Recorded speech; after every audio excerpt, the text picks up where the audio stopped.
ये निडरता आप में कहाँ से आती है कि मुझे जो बोलना है मैं बोलूँगा? अरे यार तुमने बड़ा डीप संकट में डाल दिया। बच्चा कभी पूछता है भगवान होता है कि नहीं होता है, हम उसको सिखाते हैं भगवान होता है लेकिन इस तरह का होता है जैसा हम मानते हैं। लोगों को ये होप है कि एक दिन भगवान आएगा उनको बचाएगा, और यही होप भगवान है। ताशकंद फाइल्स है, फिर एक कश्मीर फाइल्स है, फिर एक बंगाल फाइल्स है। वो सामने 3 शेर लगे हुए थे भारत के अंदर जी। गॉड, यहाँ तो एक चौथा शेर भी है। हाँ, पीछे की तरफ। ये छुपा हुआ क्यों है? चौथा शेर है वी द पीपल, और इसीलिए इसको छुपा दिया गया है। एज अ फिल्म मेकर तो मैं झूठ नहीं बोल सकता हूँ, हमारी हर चीज हिंदू मुस्लिम पे ही तो आके रुक जाती है। सुबह सुबह आपने अजान बजानी चालू कर दी, आप सड़क पे निकल रहे हैं, शादी की प्रोसेशन निकल रही है और आप कुछ करनी, ये सब डिग्निटी ऑफ लाइफ में आता है। यस, मेरा पर्पस लोगों को प्रोवोक करना है। इन फिल्मों के पीछे मेरा पर्पस है, Bollywood represents a certain mindset कि स्टार इज द गॉड। आपके बजट का 70% पैसा एक स्टार की लाइफस्टाइल को सपोर्ट करने में जाता है। ऐशो अय्याशी चल रही है वहाँ पे, कॉर्पोरेट्स पैसा दे रहे हैं, लूटो उनको, बर्बाद करो। हर रोज एक नया स्टूडियो बंद होता जाता है। स्टार्स 4 फ्लोर के पेंट हाउस से 8 और बिल्डिंग खरीदते जा रहे हैं, और राइटर बेचारा जो गरीब वहीं का वहीं है। यहाँ पे हर फिल्म की एक ही मार्केटिंग होती है, स्टार का फेस चिपकाओ सामने और उसको ले जाओ जगह जगह में, उसको डांस करवाओ। एजम्पशन ही है बॉलीवुड का कि audience is dumb. I don't want to be part of a system जहाँ पे राइटर और डायरेक्टर का नाम स्टार से नीचे आता है। लोगों का आपसे बात करने का तरीका चेंज हुआ बॉलीवुड में? हाँ, पहले जो लोग थोड़ी बात करते थे उन्हें बात करने में करण जौहर की डेफिनेटली बहुत तारीफ करता हूँ। He change the commerciability of commercial cinema. He took it to different scale. Anurag took a flight very fast, and after that, there was nothing, no conclusion to that. Sandeep Vanga को लोग कहते हैं टॉक्सिक मैस्कुलिनिटी। तो आपके society में क्या चल रहा है? आपकी सोसाइटी में कहाँ औरतों की इज्जत है? अभी मैं आ रहा था रास्ते में तो मुझे बंगाल से 2-3 लोगों ने FIR भेजी है मेरे नाम पे, अभी भेजी है। The actors during promotions are talking about how much they love the country, but when there are real issues, कभी कुछ बोलता ही नहीं है सर कोई। किसी की क्रिकेट टीम है, किसी की फुटबॉल टीम है, एक गलत कदम और ब्रांड चला जाएगा हाथ से। तो ये सब डरी हुई कौम है। कि भारत के इंडस्ट्रियलिस्ट क्यों नहीं बोलते हैं कभी देश के ऐसे मौकों पे? टॉप क्रिकेट स्टार्स क्यों नहीं बोलते हैं? या नेटफ्लिक्स के CEO क्यों नहीं बोलते हैं? उनसे तो कोई सवाल नहीं करता। और फिर आपको ये फालतू की फिल्में बनाने का कोई हक भी नहीं है जिसमें आप झंडा लेके दौड़ रहे हैं और लोगों के इमोशन को आप मैनिपुलेट कर रहे हैं। आपको लॉन्च किया गया एज अ स्टार और उसके बाद आपने पेपराजी करना चालू किया। अब आप इंस्टाग्राम सेलिब्रिटी है, अब आप फिल्म स्टार नहीं है। देखिए, democracies in today's time are mobocracies. कि अगर तुम पॉलिटिकल कॉमेडी में घुस रहे हो then you should have balls also. लोगों ने मुझे पत्थर मारे, मैंने लेके मकान बना दिया। बिल्कुल वही करना चाहिए, वही सही तरीका है।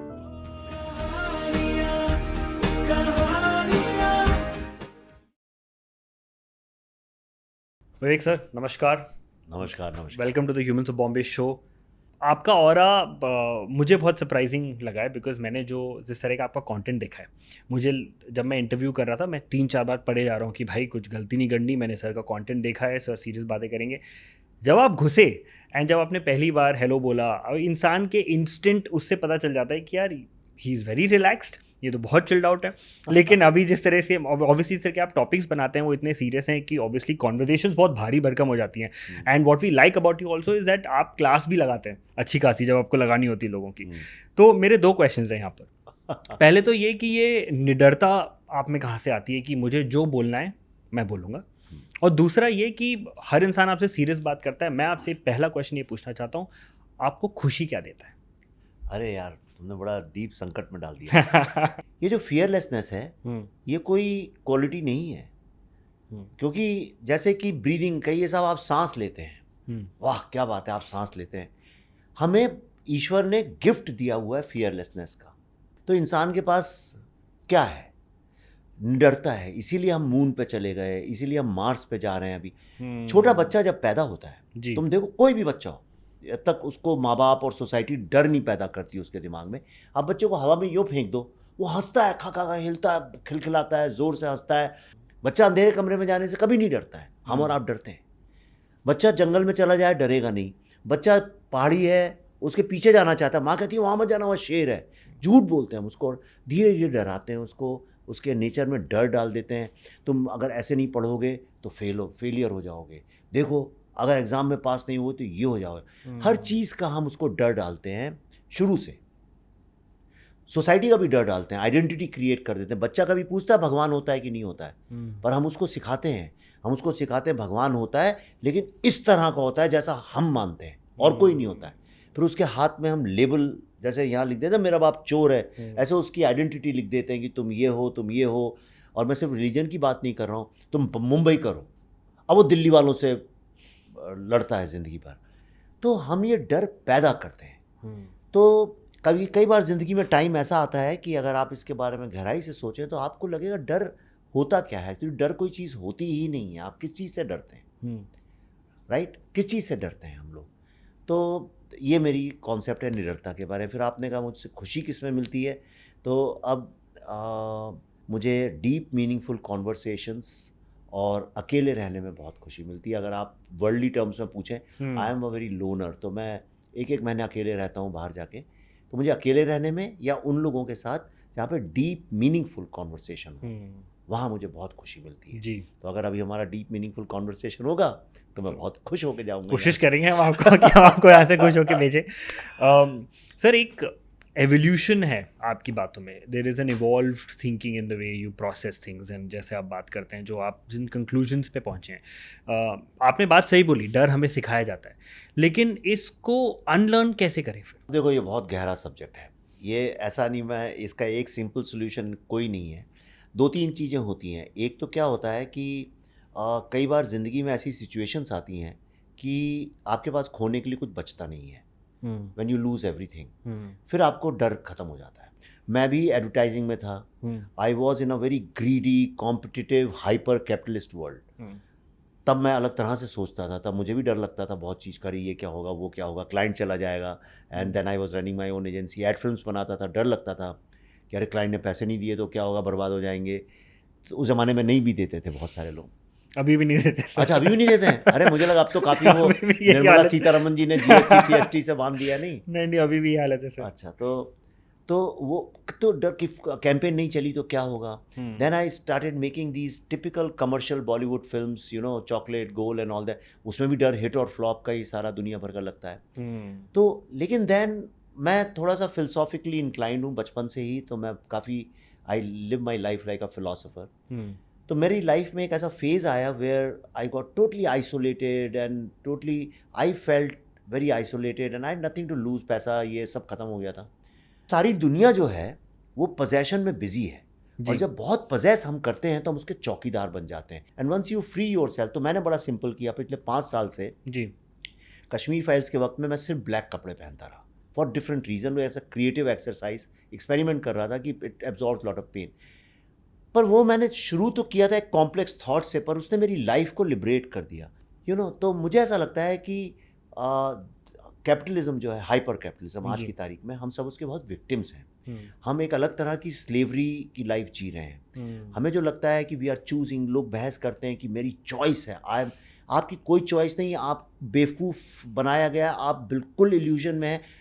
No, I can challenge scientifically, logically, technically, I can prove it as an advertising person जी। किसी भी इंसान की आज की तारीख में जो मार्केट प्लेस में है, उसकी कोई चॉइस नहीं है, वो फ्री चॉइस है ही नहीं, ज़ीरो फ्री चॉइस है।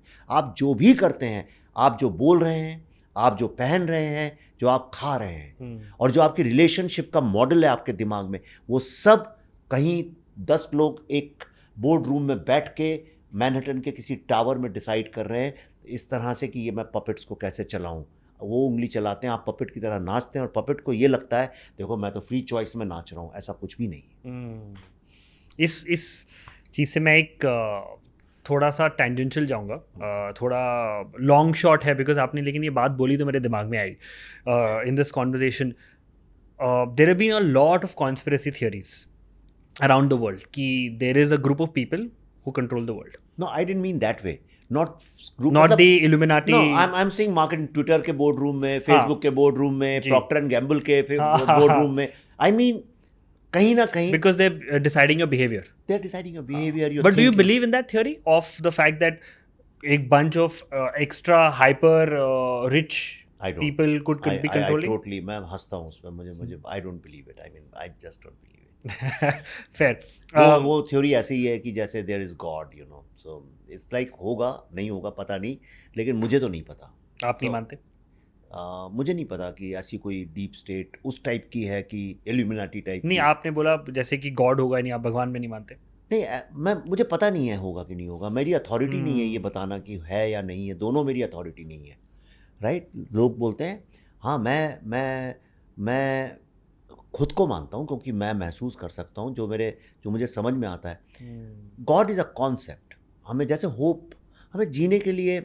कश्मीर फाइल्स में एक बड़ा अच्छा डायलॉग था जिसमें मैं बिलीव करता हूँ, उसमें वो Pallavi, she is playing the negative character, जी, प्रोफेसर है, तो उस लड़के को बोलती है कि जो कुछ है वो होप है, ओके, भगवान है ऐसा कुछ भी नहीं है, लोगों को ये होप है कि एक दिन भगवान आएगा उनको बचाएगा, और यही होप भगवान है, राइट, कि हमें कुछ होगा तो भगवान बचाएगा, यही होप भगवान है, भगवान कुछ है नहीं। तो ये मुझे भी ऐसे ही लगता है, हमारा कहीं ना तो कहीं आदमी बिलीव करेगा। अच्छा, आपको तो मैं एक बड़ा सिंपल सोल्यूशन बताता हूँ जी। अगर मैं आपसे बोल दूँ, सारी दुनिया से बोल दूँ, जितने यहाँ यंग लड़के लड़कियाँ बैठे हैं सबसे बोल दूँ कि देयर इज़ नो डेथ, मैंने तो डेथ है ही नहीं, अब बताइए भगवान है कि नहीं? No, suddenly you don't want God.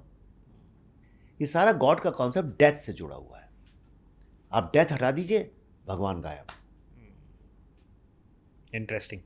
Interesting. I would have follow-up questions on higher levels of consciousness जो कभी-कभी इवॉल्व होते हैं, but we'll probably हाँ छोटे स्टेप्स खत्म बिल्कुल। और last question in this series जो हमने we went on this journey, is there a person जिसकी थिंकिंग आप फॉलो करते हैं? You say you live like a philosopher, but in the past और specially in the current times, कोई ऐसा इंसान, इंडियन और अदरवाइज, जिसकी थिंकिंग से आप रेजोनेट करते हैं, आप बोलते हैं हाँ इस इंसान के थॉट्स मैं सुन सकता हूँ, मैं इससे सीख सकता हूँ, या मैं अग्री कर सकता हूँ? The only philosophy which I follow and which transform my life, जो साइंस भी है, वो है अद्वैता की फिलॉसफी, जो कहती है, उपनिषद की है जी, जो अद्वैता जिसको हम बोलते हैं, स्कूल ऑफ हिंदुइज्म में एक थॉट स्कूल है, जो कहता है तत्वमसी, which means thou art that, मतलब यू आर दैट, जो गॉड तुम कह रहे हो वो तुम हो और कुछ नहीं है। और it believes that your power, your energy is equal to the cosmic energy, जो भी पूरे कॉस्मोस की एनर्जी है वही तुम्हारी एनर्जी है। अब आप देखिए, जो लेटेस्ट आज की जो मोस्ट मॉडर्न, एकदम यानी नैनो मॉडर्न जो साइंस है, पार्टिकल साइंस, वो क्या कहती है? वो भी यही कहती है that the power of your one cell, energy of your cell is equal to the energy of the cosmos. Correct. इसलिए मैं 2 सब्जेक्ट्स पढ़ता हूँ, फिलॉसफी और क्वांटम फिजिक्स, और दोनों मेरे को जोड़ देते हैं लाके। अब मैं आपको एक बड़ा इंटरेस्टिंग कॉन्सेप्ट बताता हूँ। आपने शिवा के तांडव नृत्य के बारे में सुना होगा जी, जिसको कॉस्मिक डांस बोलते हैं। करेक्ट। और जो सर्न इंस्टीट्यूट है, वर्ल्ड की most advanced nuclear lab Switzerland में, उसमें भी वही लगा है, तांडव नृत्य। करेक्ट। शिवा नहीं है, ऐसा वाला शिवा नहीं है, तांडव उनका। हाँ, करेक्ट। तो कॉस्मिक डांस क्या है शिवा का? तांडव नृत्य जो है वो ये है कि when Shiva is there he is not there, when he is not there he is there. वो एक इल्यूजन क्रिएट किया उसने। करेक्ट। अच्छा, वो जो लैब है उसमें क्या एक्सपेरिमेंट करते हैं, जो क्वांटम फिजिक्स में क्या करते हैं, जो पार्टिकल है, when it's there it is not there, when it's not there it's there. जब वो स्टैटिक है तब डायनेमिक होता है, जब डायनेमिक होता है तब स्टैटिक होता है। तो आप देखिए दोनों चीज़ें एक है कि नहीं है ये। और इंडिया में अगर देखा जाए तो इंटरप्रिटेशन के माहौल उसमें श्री औरोबिंदो एंड विवेकानंद का जो फिलोसॉफिकल इंटरप्रिटेशन है, नॉट रिलीजियस इंटरप्रिटेशन, जो फिलोसॉफिकल इंटरप्रिटेशन है दोनों का, उसको मैं काफ़ी फॉलो करता हूँ। बहुत दिलचस्प नज़रिया सर आपका, मुझे बहुत बढ़िया लगा ये सुन के। For somebody in one answer to quote the Upanishads, to quote quantum physics, to quote the CERN and the Hadron Collider is insane. It is, your level of thinking is very, very, very deep. Sir, आप जो movies बनाते हैं, आपने जो specially the ones that have catapulted your career, जैसे आपने खुद कई बार कहा है, उसमें एक कॉमन थीम रहती है कि हर एक फ़ाइल है, एक ताशकंद फाइल्स है, फिर एक कश्मीर फाइल्स है, फिर एक बंगाल फाइल्स है। तो ये फाइल्स से आपका क्या कनेक्शन है? Is it a lucky charm, is it a creative thing? हम फाइल्स ही मिलने वाली हमें आगे, या हमें अब नोटपैड भी मिलने वाला है, हमें दूसरी चीज़ें भी मिलने वाली हैं? ऐसा नहीं है, ऐसा नहीं। क्या हुआ था यार, देखो ये मैंने फाइल ट्रिलॉजी मैंने बनाई है।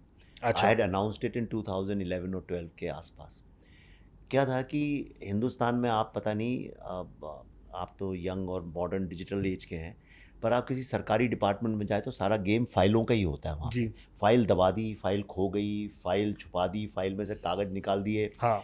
अगर मैं एक बार मनमोहन सिंह के गया तो उनके भी टेबल पे इतनी सारी फाइलें रखी हुई थी, किसी गवर्नमेंट ऑफिस में एडवर्टाइजिंग में जाना पड़ता था कई मिनिस्ट्रीज़ में, तो फाइलें ही फाइलें फाइलें। और my father was also in bureaucracy, तो मैं बचपन से, तो हमारे दिमाग में, मेरे दिमाग में फ़ाइल का मतलब ये था कि कोई चीज़ छुपा दी गई है, तो उनकी फ़ाइल हटा दो, फ़ाइल किनारे कर दो, तो वो था।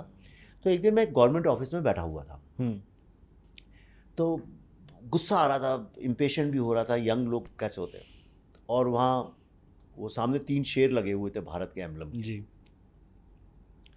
तो मैं ऐसे ही बैठे सोच रहा था कि ये आखिर 3 शेर क्यों हमने चुने जो हैं ये एम्बलम के, हमने और कुछ क्यों नहीं चुना, मोर चुन लेते, कुछ भी चुन लेते, कमल चुन लेते, 50 हमारे मोटिव्स हैं, ये 3 शेर क्यों चुने? यानी एक तरफ डेमोक्रेसी है, इतनी सॉफ्ट बोलते हैं लोग, ह्यूमन, और हमने शेर चुन लिए, तो ये शेर करते क्या है इसको? तो मेरे दिमाग में ऐसी कॉन्सेप्ट आया, मैंने कहा ये 3 शेर जो हैं, may be they are watch dogs और वॉच लायंस ऑफ डेमोक्रेसी, ये प्रोटेक्ट करते हैं। तो क्या प्रोटेक्ट करते हैं? तो मेरे दिमाग में आया कि डेमोक्रेसी के लिए 3 क्या सबसे इम्पोर्टेंट चीज़ें हैं जिस पर डेमोक्रेसी खड़ी होती है। 3 फंडामेंटल प्रिंसिपल्स क्या हैं डेमोक्रेसी के? तो पहला है truth, right? You should have, citizen should have right to truth. अगर आपको सत्य नहीं पता है तो जस्टिस नहीं मिल सकती। करेक्ट। तो सेकंड है राइट टू जस्टिस, और तीसरा है जस्टिस, और आपको ट्रूथ क्यों चाहिए? To live a life of dignity, to live life. Correct. तो right to truth, right to justice, right to life, मैंने कहा ये हैं 3 शेर। तो मैंने कहा इस पे मैं ट्रिलॉजी बनाऊंगा, और मैं बड़ा डेमोक्रेसी का सोचता था, देश से गुस्सा था कि ये नहीं हो रहा, वो नहीं हो रहा, फलाना ढिमका, अभी भी हूँ, ऐसा नहीं है। तो मैंने कहा कि इस पे 3 फिल्म बनाई जाए, किसी ने बनाई नहीं है आज तक, and that's how this journey started. पर ये जर्नी करते करते एक दिन मैं सारनाथ गया, तो मैंने जाके असली पिलर देखा वो, अरे मैंने कहा माय गॉड, यहाँ तो एक चौथा शेर भी है, हाँ, पीछे की तरफ। तो मैंने, ये चौथा शेर क्यों है, और ये छुपा हुआ क्यों है, ये हमेशा छुपा हुआ क्यों लगा रहता है, और ये 3 शेर हमेशा ऑफिसर और मंत्री और जज के पीछे क्यों लगे होते हैं, सामने क्यों नहीं लगे होते? तो मैंने, ये चौथा शेर क्या है? आई सेड चौथा शेर है we the people of Bharat, और इसीलिए इसको छुपा दिया गया है, राइट? ताकि ट्रूथ, जस्टिस और लाइफ पे ये कंट्रोल कर सकें, और इसीलिए सामने नहीं लगाते, वरना वो याद आएगा इसलिए पीछे लगा देते हैं। यानी एक ह्यूमरस वे भी है देखने का इस चीज़ों को, and that's how this trilogy started. और वो फाइल्स चूंकि उस जगह पे उस मूवमेंट में हुआ था, जैसे मैं अभी आपसे बात करते करते कोई आइडिया आ जाए, तो हो सकता है ये पॉडकास्ट वर्ड मेरे दिमाग में आ जाए ना, तो वो फाइल ही अटकी हुई थी मेरी एक बहुत ज़बरदस्त। तो मैंने कहा अच्छा अब इनकी फाइल खोली जाए, तो दैट्स हाउ इट स्टार्टेड। तो हमने कहा ट्रूथ पे पहले हमने सोचा, बाकी मुझे पता भी नहीं था क्या बनाऊंगा, I said I will discover as and when. तो हमने कहा ट्रूथ को पकड़ते हैं। तो मैंने कौन सा ऐसा एक ट्रूथ है जो भारत में सब लोग हल्का फुल्का जानते हैं कि यार इसका सच नहीं पता। करेक्ट। तो it boil down ultimately to 2 ऐसी चीज़ें हैं जो बचपन से हर ड्राइंग रूम, लिविंग रूम में बातें होती हैं, पर बहुत ज़्यादा कोई केयर नहीं करता उनकी। एक तो सुभाष चंद्र बोस की डेथ को लेके जी, और दूसरी थी लाल बहादुर शास्त्री की डेथ को लेके। पर चूंकि Subhash Chandra Bose was never in a government position, मैंने कहा आहा, अगर भारत के 2nd प्राइम मिनिस्टर की डेथ का एक भी वाइट पेपर नहीं है हाउ ही डाइड, भाई मैं तो चाहता हूँ गवर्नमेंट डिक्लेयर कर दे कि उन्हें हार्ट अटैक हुआ था, लेकिन ना गवर्नमेंट कहती है हार्ट अटैक हुआ था, ना कहती है कि कोई उन्हें सस्पिशन उनकी डेथ का। 2 पोस्टमार्टम रिपोर्ट्स हैं, दोनों अलग अलग हैं, 2 उनकी मेडिकल रिपोर्ट्स हैं, अलग अलग हैं। उनकी फैमिली को आज तक क्लोजर ही नहीं मिला अपने पिताजी, अपने ग्रैंडफादर की डेथ का। समझ लीजिए आपके कोई बुजुर्ग आपके घर में नहीं रहे, और आपको और आपके बचाने वाले बच्चों को ये पता ही नहीं चला वो कैसे मरे।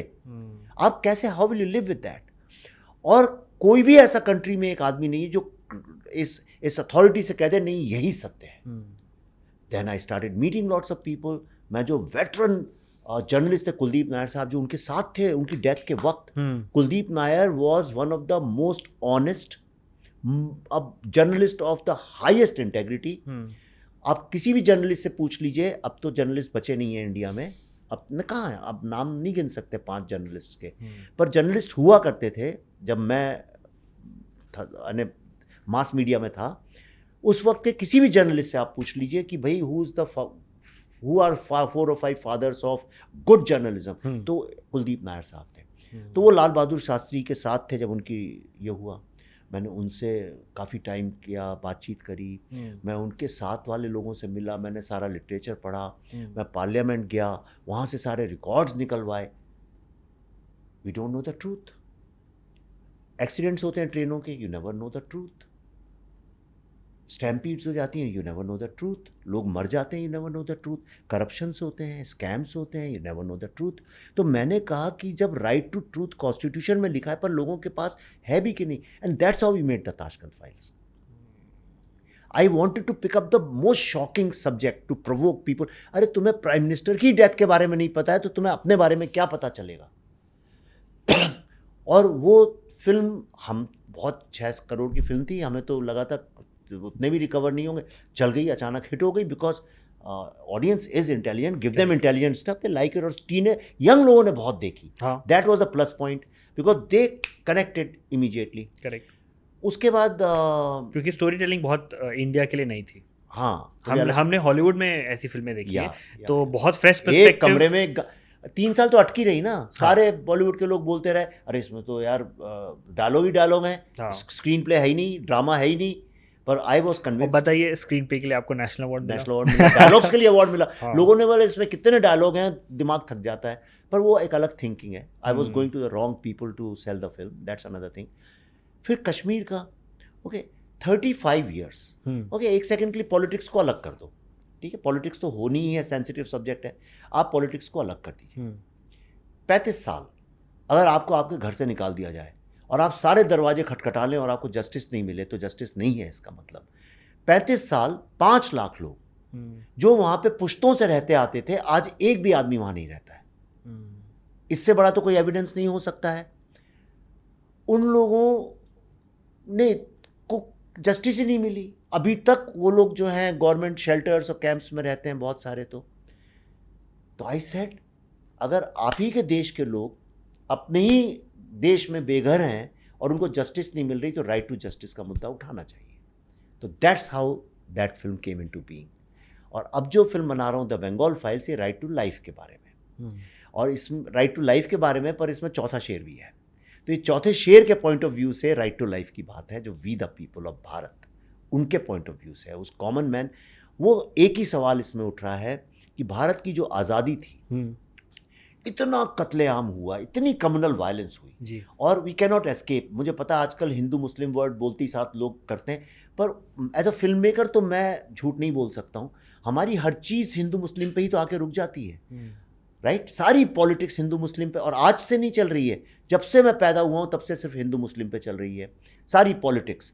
हमारी सोसाइटी उसमें डिवाइडेड है। अल्टीमेटली हमारे हिंदू स्कूल्स मुस्लिम स्कूल्स हैं, रियलिटी है। हिंदू रेस्टोरेंट्स मुस्लिम रेस्टोरेंट्स हैं, Hindu localities and Muslim localities हैं, Hindu buildings societies and Muslim societies हैं।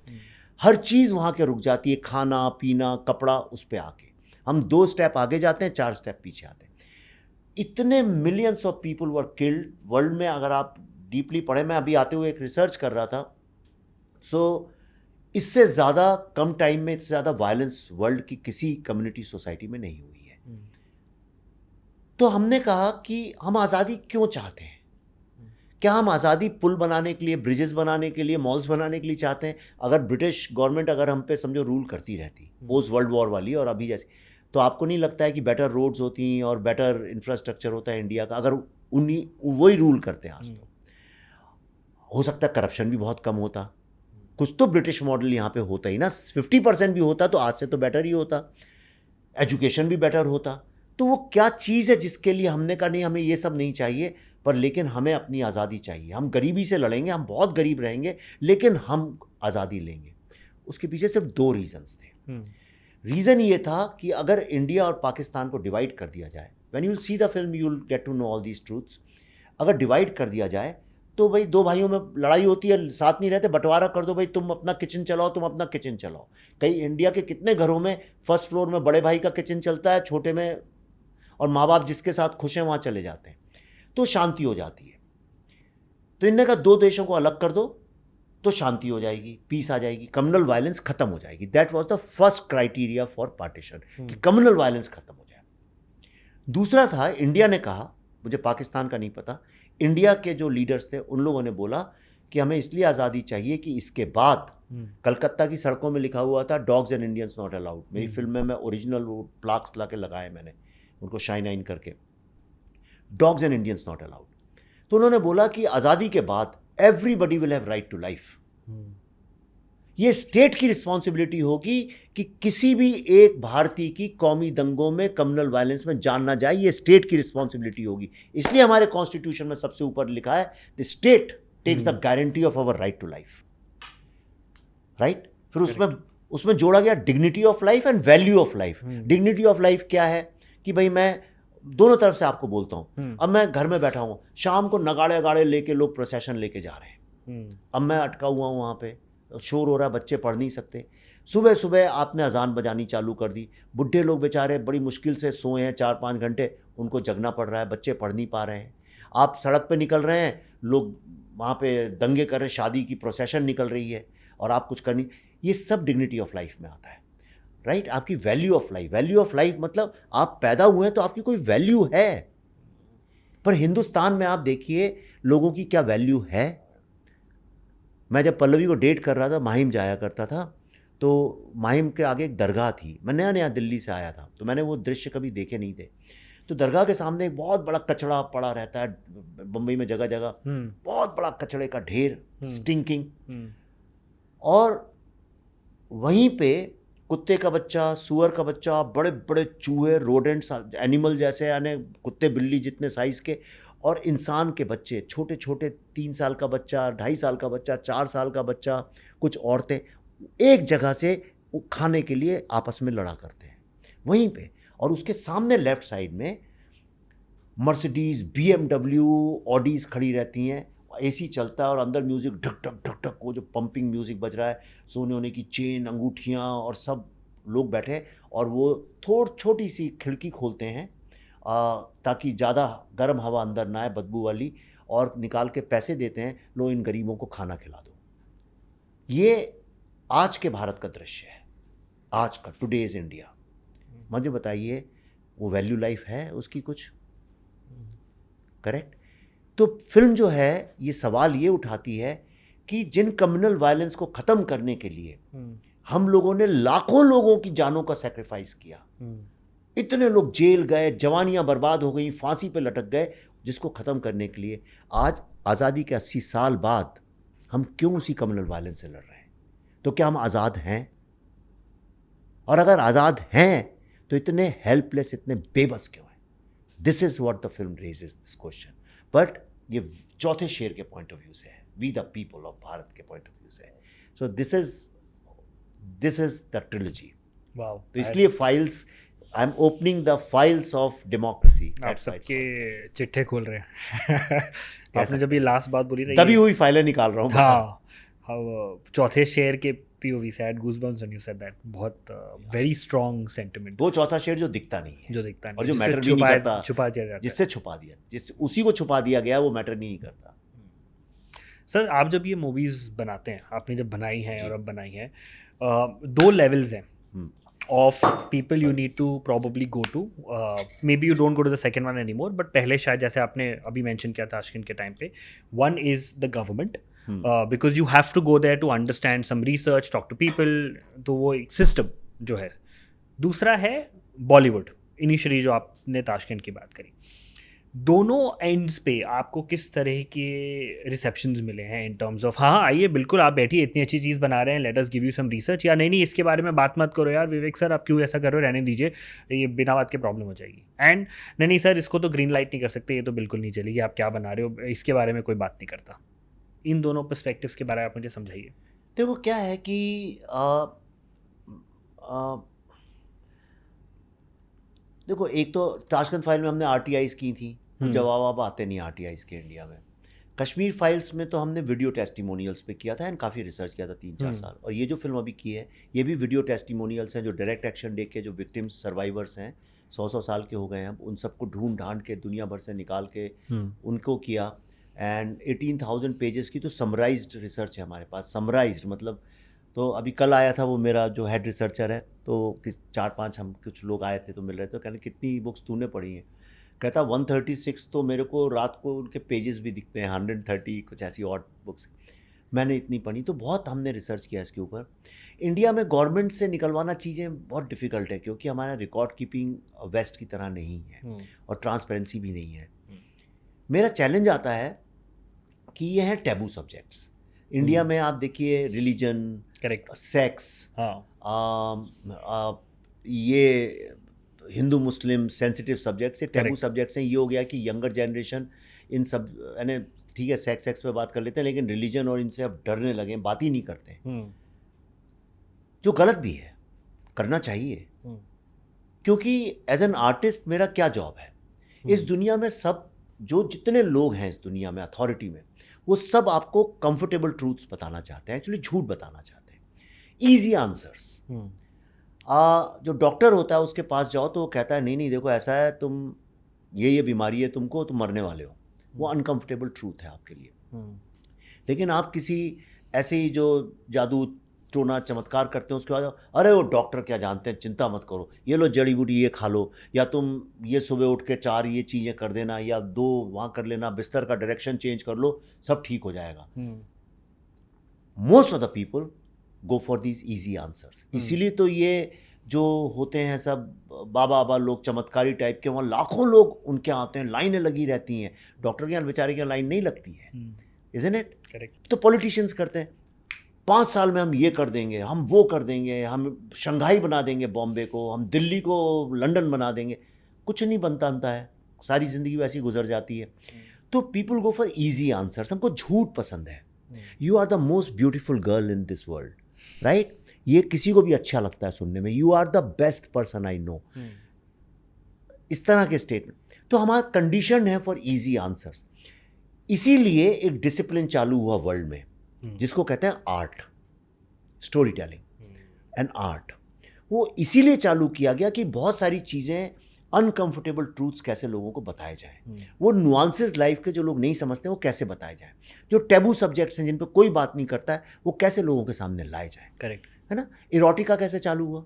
इसीलिए तो हुआ ना, क्योंकि एक अनकंफर्टेबल चीज़ थी, तो इरोटिका के बहाने उसको लोगों तक लेके गए। तो मैं ये सोचता हूँ एज अ स्टोरी टेलर मेरा क्या काम है। जब मैं कमर्शियल फिल्में बना रहा था बॉलीवुड टाइप, आई रियलाइज कि I am telling stories people want to hear. हाँ, कि फैमिली ही सबसे अच्छी चीज़ होती है दुनिया में, और सारी फैमिलीज बड़ी खुश रहती हैं। ऐसा नहीं है, आप घर घर की कहानी देखिए तो लोग मरे कट रहे हैं आपस में एक दूसरे से। अगर यानी पुलिस हमेशा अच्छी होती है, झूठ है ये।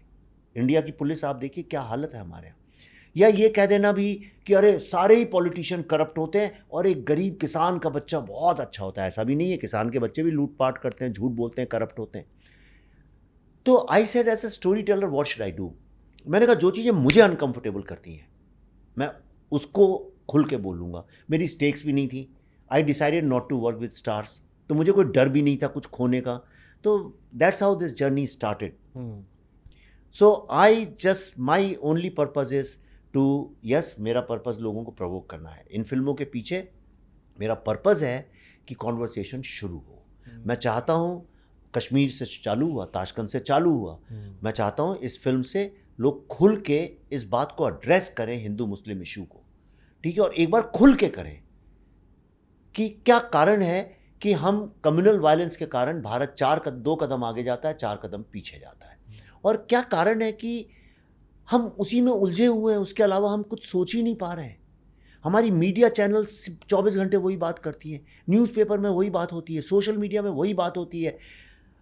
जिसका काम रिलीजन धर्म की बात करना है वो भी इसी में अटका हुआ है। साइंटिस्ट इसमें अटक गए हैं, हर चीज़ इसमें अटकी हुई है। क्या इसके अलावा कोई कॉन्वर्सेशन हो ही नहीं सकता है? क्या चौथे शेर को हम कभी देख ही नहीं पाएंगे? तो मैं टर्न अराउंड करना चाहता हूँ इस एम्बलम को, और मैं चाहता हूँ लोग अब सिर्फ एक ही शेर को देखें जो है we the people of Bharat, और बाकी 3 शेर जो हैं they will be taken care of. If you put we the people on top, everything will be taken care of. Fair. लेकिन still from that POV sir, मैं थोड़ा और इस पॉइंट को इसलिए समझना चाह रहा हूँ बिकॉज आपने अपनी ट्वीट में भी रिसेंटली कहा था, जो काफ़ी लोगों ने अग्री भी करा, दैट बॉलीवुड इज़ फॉलिंग. एक फॉर्मूला है, एक एल्गोरिदम है, लोग वही बना रहे हैं. You clearly made a transition from trying to make commercial cinema, like you said, कि लोगों को जो देखना था मैं बना रहा था. फिर आपने डिसाइड किया कि मैं अपनी जो मुझे कहानियाँ कहनी है मैं वो बोलूँगा, and you decided not to work with stars, right? Why is that such a strong belief कि नहीं मैं स्टार्स के साथ काम नहीं करूँगा, या जैसे आप कभी कभी बोलते हैं I am not a part of Bollywood, statements like that. So why do you feel things like this, that I don't want to be a part of Bollywood, Bollywood does not accept me, I don't want to work with stars? Where do all of these ideologies, ये कहाँ से आती हैं? नहीं, वो ऐसा है कि भाई कोई आदमी कहे कि मैं ऑर्गेनिक फार्मिंग करूंगा तो फार्मर तो वो फिर भी है, हाँ. वो अलग काम कर रहा है, बस इतना ही डिफरेंस है. Correct. तो मैं I am a film maker, I don't deny that, I am part of Indian film industry, I don't deny that, and definitely I am very proud of being part of Indian film industry, and I am being proud to be part of film business. जी. यानी film business की कोई boundaries तो है नहीं, film में सब जगह देखते हैं लोग. लेकिन बॉलीवुड जो है वो generally Bollywood represents a certain mind set. वो माइंड सेट ये है कि स्टार इज द गॉड. आप कोई भी कैरेक्टर लिख दीजिए स्टोरी का, कुछ भी कैरेक्टर लिख दीजिए, वो अल्टीमेटली स्टार के पर्सोना में चला जाएगा. Character will surrender to the star, star will not surrender to the character. ये है बॉलीवुड. दूसरा, बॉलीवुड का मतलब ये है कि आपकी जो कॉम्पिटेंस है या आपका जो टैलेंट है वो डायरेक्टली प्रोपोर्शनेट है उस स्टार की वैल्यू से, उसकी सक्सेस और फेलियर से. आपकी जब फिल्म आती है, लोग कहते हैं कि साहब शाहरुख खान की फिल्म आ रही है, लोग कहते हैं सलमान खान की फिल्म आ रही है, राइट? हॉलीवुड में ऐसा नहीं है. लोग कहते हैं स्टीवन स्पीलबर्ग की फिल्म आ रही है, मार्टिन स्कॉर्सेसी की फिल्म आ रही है, क्रिस्टोफर नोलान की फिल्म आ रही है, कितने सारे हज़ारों डायरेक्टर्स हैं. आज भी लोग कहते हैं अल्फ्रेड हिचकॉक की फिल्म, राइट? हमारे यहाँ भी वो सिस्टम था. लोग कहते हैं राज कपूर साहब की फिल्म आ रही है, बिमल रॉय की फिल्म आ रही है, गुरुदत्त की फिल्म आ रही है, मनमोहन देसाई की आ रही है, प्रकाश मेहरा की आ रही है. लेकिन आज जो सिस्टम है उसमें आपसे अच्छा चलिए मैं एक सिंपल सवाल पूछता हूँ, who creates a film? The writer and the director. Correct. ये दो लोग. और अब धीरे धीरे जो वर्ल्ड मूव कर रहा है उसमें राइटर डायरेक्टर मोस्टली एक ही होते जा रहे हैं, राइटर एंड डायरेक्टर. अब मैं बड़ा सिंपल सवाल पूछता हूँ, जितनी आप पुरानी 5-10 ब्लॉकबस्टर्स ले लीजिए, आधे से अधिक के डायरेक्टर के नाम आपको नहीं पता होंगे और राइटर का तो पता ही नहीं होगा, गारंटी कर सकता हूँ मैं आपसे. आई can challenge any film industry के लोगों से पूछता हूँ, जो लोग क्योंकि फिल्म ब्लॉकबस्टर हुई उनकी यूनिट वालों से कई बार पूछता हूँ इसका राइटर कौन है, तो सर खुजाने लगते हैं. एक्टर्स तक को नहीं पता होता इन फिल्मों के कि इनका राइटर कौन है, राइट? वो है बॉलीवुड. लेकिन मेरी फिल्मों में सबको पता है मैं राइटर और डायरेक्टर हूँ. तो ये है, मैंने 2-3 फिल्में की मल्टी स्टारर, काफ़ी सारी की, एंड आई रियलाइज कि अल्टीमेटली लोग उसके कैलिबर के कारण मुझे जानते हैं. अगर वो बुरा एक्टर है तो लोग मेरे को भी बुरा डायरेक्टर समझते हैं, और वो बहुत अच्छा, आपके हाथ में आमिर खान लग गया तो लोग कहेंगे डायरेक्टर भी बड़ा अच्छा है. और उसी डायरेक्टर नेक्स्ट फिल्म करता है किसी और एक्टर के साथ, लग कहता है अरे ये डायरेक्टर को तो काम ही नहीं आता. क्यों? वो इसलिए है कि वो उसकी अम्बिलिकल कॉर्ड उस स्टार से जुड़ी है. दूसरी बात, हर फिल्म की एक कहानी है, उसकी एक रूह है, उसकी मार्केटिंग अलग तरह से की जाती है. आपके कई वर्टिकल से आप हर चीज़ को अलग तरह से मार्केट करते हैं. यहाँ पे हर फिल्म की एक ही मार्केटिंग होती है, एक ही तरह से मार्केट किया जाता है उसको. कुछ नहीं, स्टार का फेस चिपकाओ सामने और उसको ले जाओ जगह जगह में, उसको डांस करवाओ, यूनिवर्सिटी में ले जाओ, नाचो, ये करो, इंटरव्यू करो. तीसरा, बॉलीवुड में जितने इंटरव्यू आप, मैं जितनी देर से अपनी फिल्म की बात कर रहा हूँ आपसे, नहीं कर तो रहा हूँ, मैं अपनी फिल्म के बारे में इनडायरेक्टली. हाँ, आप नहीं कर रहे, पर मैं तो वही कर रहा हूँ. और ये कोई स्पेसिफिक बंगाल फाइल्स का इंटरव्यू भी नहीं है, फिर भी मैं कर रहा हूँ अपनी बात. लेकिन जो अब इन्हीं की फिल्म के प्रमोशन के इंटरव्यूज होते हैं, जिसके लिए वो गए हुए हैं 4 दिन पहले कि आपकी ये फिल्म आ रही है, उस फिल्म में सारी बातें होती हैं दुनिया भर की, पर ऑडियंस को कभी नहीं पता चलता ये फिल्म किस बारे में है, कैसे इसमें कैरेक्टराइजेशन हुआ है, इसकी क्या कॉन्फ्लिक्ट है, क्या इसकी थीम है, कैसे इस एक्टर ने प्रिपेयर किया उसके लिए. हंसी मजाक में इन बातों को उड़ा दिया जाता है. तो एक तो आप कंटेंट के लेवल पे ऑडियंस को डम डाउन कर रहे हैं. अजम्पशन ही है बॉलीवुड का कि ऑडियंस इज डम्प. ये अजम्पशन से ही शुरू होती है. भाई मैंने काम किया, मैं जानता हूँ, और अभी काम नहीं करता हूँ, पर मिलना जुलना तो है. वहाँ बोला ही जाता है अरे यार इतनी स्टोरी मत लिखो, ऑडियंस डम है, समझेगी नहीं। तो ऑडियंस को स्टूपिड माना जाता है सबसे पहले कि ये तो मूर्ख हैं, इनको बस किसी तरह से, जैसे एक बहुत ही जो आदमी ये पकौड़े वकौड़े बेचता है वो थोड़ी किसी की हेल्थ की चिंता करता है, वो तो जितना डीप फ्राई हो सके उतना कर देता है। तो ये मान के चलते हैं कि ऑडियंस डम है तो इसको डम मटेरियल दो, ये क्या समझेंगे इंटेलिजेंट बातें, ऐसा वो मानते हैं।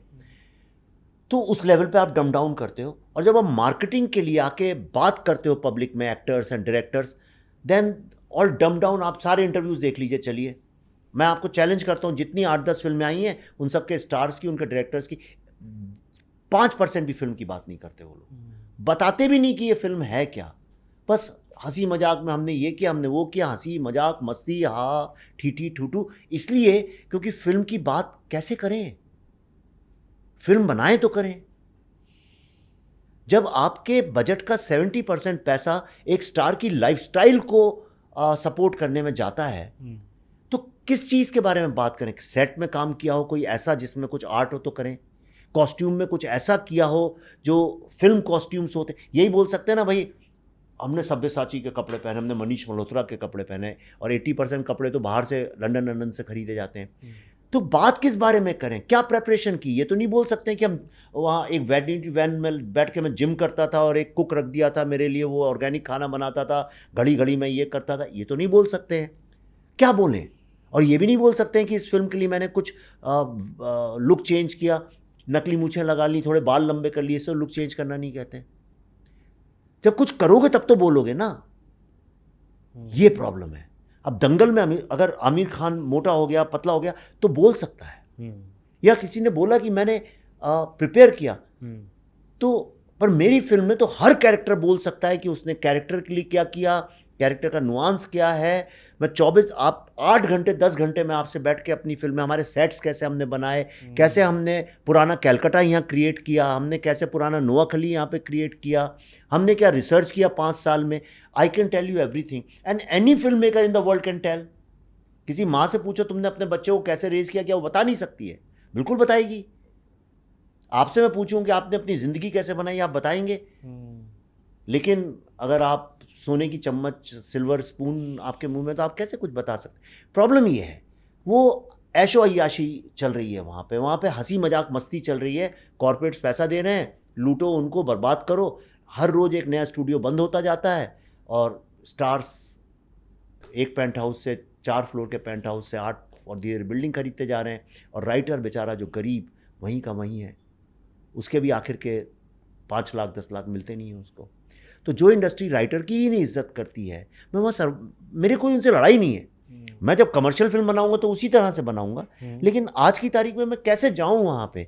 अब मुझे बताइए, मैं प्लांट बेस्ड खाना मैं सात्विक खाना खाता हूँ, बड़ा simple plant based organic food खाता हूँ। अब आप मुझे ले जाएं कि चलिए आइए सर मुगलाई खाते हैं, तेल वहाँ पे पड़ा हुआ है। अब आप कहें कि आप इससे आपकी क्या लड़ाई है? मेरी कोई लड़ाई नहीं है। मैं खरीद के आपको खिलाता हूँ, मैं बना के खिलाता हूँ। आप मेरे घर आइए, मैं आपको भोपाली मीट खिलाता हूँ, जितना आप बोलें। अभी आए थे 2 दिन पहले कुछ लोग, मैंने उनको बना के खिलाया, लेकिन मैं बगल में बैठ के उनके साथ अपना सिंपल यही सब खा रहा था, ओट्स की इडली वगैरह ये सब। तो कोई लड़ाई नहीं है। These are 2 different schools. I am an independent filmmaker, but I am proud to be a independent filmmaker. I don't want to be part of a system जहाँ पे राइटर और डायरेक्टर का नाम स्टार से नीचे आता है, because I am creating that character. Character is not creating my film. तो वो inferior हो उसकी बात नहीं है, but in hierarchy अगर है दुनिया में तो उस hierarchy में नीचे आता है। मैं कमर्शियल फिल्म भी बनाऊंगा कभी इसी टर्म में बनाऊंगा कि एक्टर का नाम जो है वो राइटर, कोई भी राइटर हो, डायरेक्टर के नीचे आएगा। That's my thing. बॉलीवुड का नज़रिया आपकी तरफ बदला है after the success of your films? जैसे पहले आपको मे बी ताशकंद के लिए आपने बोला, मैं गया, दरवाजे खटखटाए, किसी ने नहीं दिया, बोला यार ये हम नहीं कर सकते, we can't put in money in this. फिर एक मूवी आती है कश्मीर फाइल्स, लोगों को लगता है ये क्या है, and then it goes on to be the biggest commercial blockbuster of that year, still spoken of till today. Perception change हुए, लोगों का आपसे बात करने का तरीका चेंज हुआ बॉलीवुड में? हाँ, पहले जो लोग थोड़ी बात करते थे उन्हें बात करना उनने बात करना बंद कर दिया, पर ऐसा नहीं। एक्चुअली मैंने कुछ, आई डोंट नो, जो मेरे पहले दोस्त थे अभी भी दोस्त हैं, जो पहले दोस्त नहीं थे अभी भी दोस्त नहीं हैं, और यहाँ मीठी बातें तो सब करते हैं मिलके, हगक तो करते ही हैं, हेलो सब डार्लिंग वार्लिंग तो बोलते ही हैं, एयर केसेस चलते हैं हर वो जगह, सब तो चलता ही है। और स्ट्रगल मेरी अभी भी उतनी ही है। ताशकंद फाइल्स के बाद कश्मीर फाइल्स भी अटकी रही है, आपको पता है कितने कम स्क्रीन में रिलीज़ हुई, और ये फिल्म भी अभी हमने जो पैसा ताशकंद फाइल्स से कमाया था वो कश्मीर फाइल्स में लगाया, कश्मीर फाइल से जो कमाया पैनी पैनी हमने इस फिल्म में लगा दिया है। तो आज हम लोग बिल्कुल सड़क पे खड़े हैं, ऑलमोस्ट ब्रोक। अब बोल दूंगा, किसी ने पकड़ लिया तो कहेंगे अरे ब्रोक बोलते हैं। ब्रोक से मेरा मतलब है कि we don't have any bandwidth as far as money is concern now. After Pahalgam attack, I don't know कैसे, उसके बाद बहुत सारे लोग जो मुझे ये बोलते थे अरे ये तो कश्मीर के लिए झूठ बताते हैं और ये ऐसा कुछ नहीं हुआ था। 3-4 people who were very ardent critics of mine and who used to say कि मैंने तो गलत झूठ फिल्म बनाई है, they personally actually called me and they told me। और जिनको, जो लोग मेरे लिए मैटर करते हैं और बॉलीवुड के ही इम्पॉर्टेंट लोग हैं, उन लोगों ने मुझसे बोला यार देखो कहीं तो तुम्हारी बात में सच था, कहीं मतलब थोड़ा तो सच था, हो सकता है 2-4 साल बाद मान ले पूरा सच था। एंड आपके जो कंटेम्प्रेरीज हैं, जो डायरेक्टर्स हैं, उनके लिए भी you always had some criticism, some things you agreed on, some things you don't, which is fine, it's a subjective medium. किसी का नाम लेके मैं कुछ नहीं बोलता हूँ। हाँ नहीं बस एक आध जनरली को छोड़ के एक आध को छोड़ के, उन्हीं एक आध के बारे में आपसे थोड़ा एक दो चीज़ें पूछना चाहूँगा। मैंने कभी नहीं शुरू किया, वो हाँ, एक आध लोगों ने मेरे को गाली देना चालू, हाँ, दे स्टार्टेड सेइंग कि ये तो बीजेपी का आदमी है, ये तो प्रोपेगेंडा फिल्म बनाता है और ये करता है। उन लोगों ने बोलना चालू किया क्योंकि मेरी फिल्म हिट हो गई। मेरी फिल्म हिट नहीं होती तो कभी कुछ नहीं बोलते। करेक्ट। प्रॉब्लम ये हुआ कि देखिए वो भी इंडिपेंडेंट फिल्म मेकर्स हैं, इंडिपेंडेंट फिल्म मेकर्स का एक फ्रस्ट्रेशन होता है जो मुझे भी है, क्योंकि आपको लोग वो नहीं मानते जो एक स्टार बेस्ड फिल्म के डायरेक्टर को मानते हैं, तो वो एक फ्रस्ट्रेशन रहता है और इतनी स्ट्रगल करनी पड़ती है। तो जो स्ट्रगल करके लोग आते हैं ना, उनके हाथ खुरदुरे होते हैं हमेशा। तो अब उनमें आपस में एक प्रोफेशनल जेलसी भी होती है। तो उनको लगता है यार मैं इतने साल से कर रहा हूँ, मैं वो the king of independent film making, इसकी कैसे चल गई और इतनी कैसे चल गई। ताशकंद फाइल तक तो ठीक था, पर ये 15 करोड़ रुपए की फिल्म 350 करोड़ का बिजनेस कैसे कर सकते हैं। और बिजनेस ही नहीं, the impact it created, correct, इतना इम्पैक्ट है कि जो सब्जेक्ट कोई जानता नहीं था आज बच्चा बच्चा जानता है। Government had to change policies. Jammu and Kashmir high court had to reopen the case of air, जो अपने एयरफोर्स ऑफिसर्स को मारा था, जो बंद केस था। Correct. Yasin Malik is behind the bars today. बहुत इम्पैक्ट है उसका और इंटरनेशनल लेवल पे तो बहुत ही ज़्यादा है उसका। पहलगाम में अटैक हुए तो 2 दिन तक सिर्फ कश्मीर फाइल्स ट्रेंड करती रही, उसके मीम्स चलने लगे कि सी कश्मीर फाइल कितनी सही थी फिल्म, और वो अगले 100 साल तक चलती रहेगी फिल्म। कुछ फिल्मों का इम्पैक्ट, तो इम्पैक्ट के लेवल पे उसने इतना क्रिएट किया। लेकिन इन लोगों की कुछ ऐसी चीज़ें हैं जो even though there is banter, there might be some things you disagree on, but your contemporary people जो आपने शायद बात ना शुरू करी हो लेकिन आपसे बहुत बार सवाल पूछा जाता है, से फॉर अ करण जौहर, अनुराग कश्यप, संदीप रेड्डी वांगा, लेकिन इनके कुछ एस्पेक्ट्स जो मेजरली आप डिसएग्री करें, बट कुछ चीज़ें जो आप अग्री करते हैं। हाँ यार कि अग्री नहीं, मैं तारीफ करता हूँ। हाँ तारीफ करते हैं। हाँ, मैं करण जौहर की डेफिनेटली बहुत तारीफ करता हूँ। And one aspect of Karan Johar people do not know, he change commercial cinema के स्कोप में, he change the commerciability of commercial cinema, he took it to different scale. And not only that, like me, I am the brand ambassador of my own films. He is a brand ambassador of his own films. Dharma production का face है वो, जो पहले कोई करता नहीं था। कहाँ डायरेक्टर बोलते थे, he's an anchor, he's a fashion whatever diva, he's fashion क्या बोलते हैं, icon, and he is a personality to look up to. I mean, there are millions of people who look up to him. Second, he took his father's business from a boutique production house to a mass production house, big production house. Correct. And he has given a break to lots and lots of good talented directors. Ayaan ने बनाई है film उनके साथ, शशांक ने बनाई है, और भी कई सारे डायरेक्टर्स ने बनाई है। He has given break to lots of stars and star kids. You know, वो भी देखिए, वो अब उनका नीश है वो जो है। He has created shows for television and OTTs. Correct. So that way ऐसा नहीं है कि अवार्ड शोज का स्केल उसने चेंज कर दिया एज एन एंकर. तो Karan has lots of great things and I am sure he is a wonderful person. लेकिन जब देखिए बात होती है एकेडमिक लेवल पे, दो पॉलिटिशियंस एक दूसरे को क्रिटिसाइज करते हैं लेकिन साथ में बैठ के डिनर भी तो कर सकते हैं, उसमें कोई बात नहीं. जहाँ तक अनुराग की बात है, Anurag has lit the fire of independent cinema again, reignited. पहले श्याम बाबू वगैरह करते थे, श्याम बेनेगल, गोविंद निलानी, प्रकाश शाह, ये लोग करते थे. फिर वो भी धीरे धीरे कमर्शियल होते गए. तो अनुराग ने एक लड़ाई लड़ी है और उसने कई सारे जो स्मॉल टाउन मिडिल क्लास लड़के लड़कियां आते हैं जिनको जो अंग्रेजी से लड़ाई लड़ते हैं ज़िंदगी में. करेक्ट. 20-25 साल तो भारत में अंग्रेजी से लड़ाई लड़ने में निकल जाते हैं एक स्मॉल टाउन के लड़के लड़के. करेक्ट. तो उसने उन लोगों को एक कॉन्फिडेंस दिया कि नहीं हम भी कुछ कर सकते हैं. और अनुराग के भी स्कूल से कई सारे लोग निकले हैं जिन्होंने फिल्में बनाई हैं. अनुराग का कंट्रीब्यूशन ऐसा नहीं है, राइट. अनुराग खुद अपनी किसी कारण से, अपने कॉम्प्लेक्सेस के कारण, मुझे ऐसा लगता है, I mean this my personal view, जिसके कारण अनुराग अपने पूरे 100% पोटेंशियल को एक्सप्लॉइट नहीं कर पाया. Ultimately he took a flight very fast and after that there was nothing, no conclusion to that. So he couldn't take his own success to a logical conclusion. तो ऐसा नहीं, बिल्कुल. मैं तो ये दो लोगों का, आपने और भी कोई नाम लिया था जी, संदीप रेड्डी वांगा. वहाँ पर मैं आपको एक वांगा को मुझे लगता है मेरा ऑल्टर ईगो, वो तो कमर्शियल इंडस्ट्री में वो मेरे टाइप का है, डरता नहीं, बोलता है जो मन में आता है. यही पर्सपेक्टिव था. हाँ, यही मैं आपसे पूछना चाह रहा था that there is a parallel there. He also is very very polarising. Commercial industry में पोलराइजिंग नहीं है. देखो पोलराइजिंग मतलब love him hate him you can't ignore him. हाँ, नहीं, पोलराइजिंग वर्ड में देखो मेरा एक प्रॉब्लम है. बताइए. आप एक फिल्म मेकर को बोल दें ये पोलराइजिंग है, ये बहुत बड़ी इनजस्टिस है. ऐसा क्यों लगता है आपको? बिल्कुल है ही. डेमोक्रेसी जो है, fundamental of democracy is polarisation. जैसे ही आप कहते हैं दो में से एक को चुनो, पोलराइजेशन हो गया.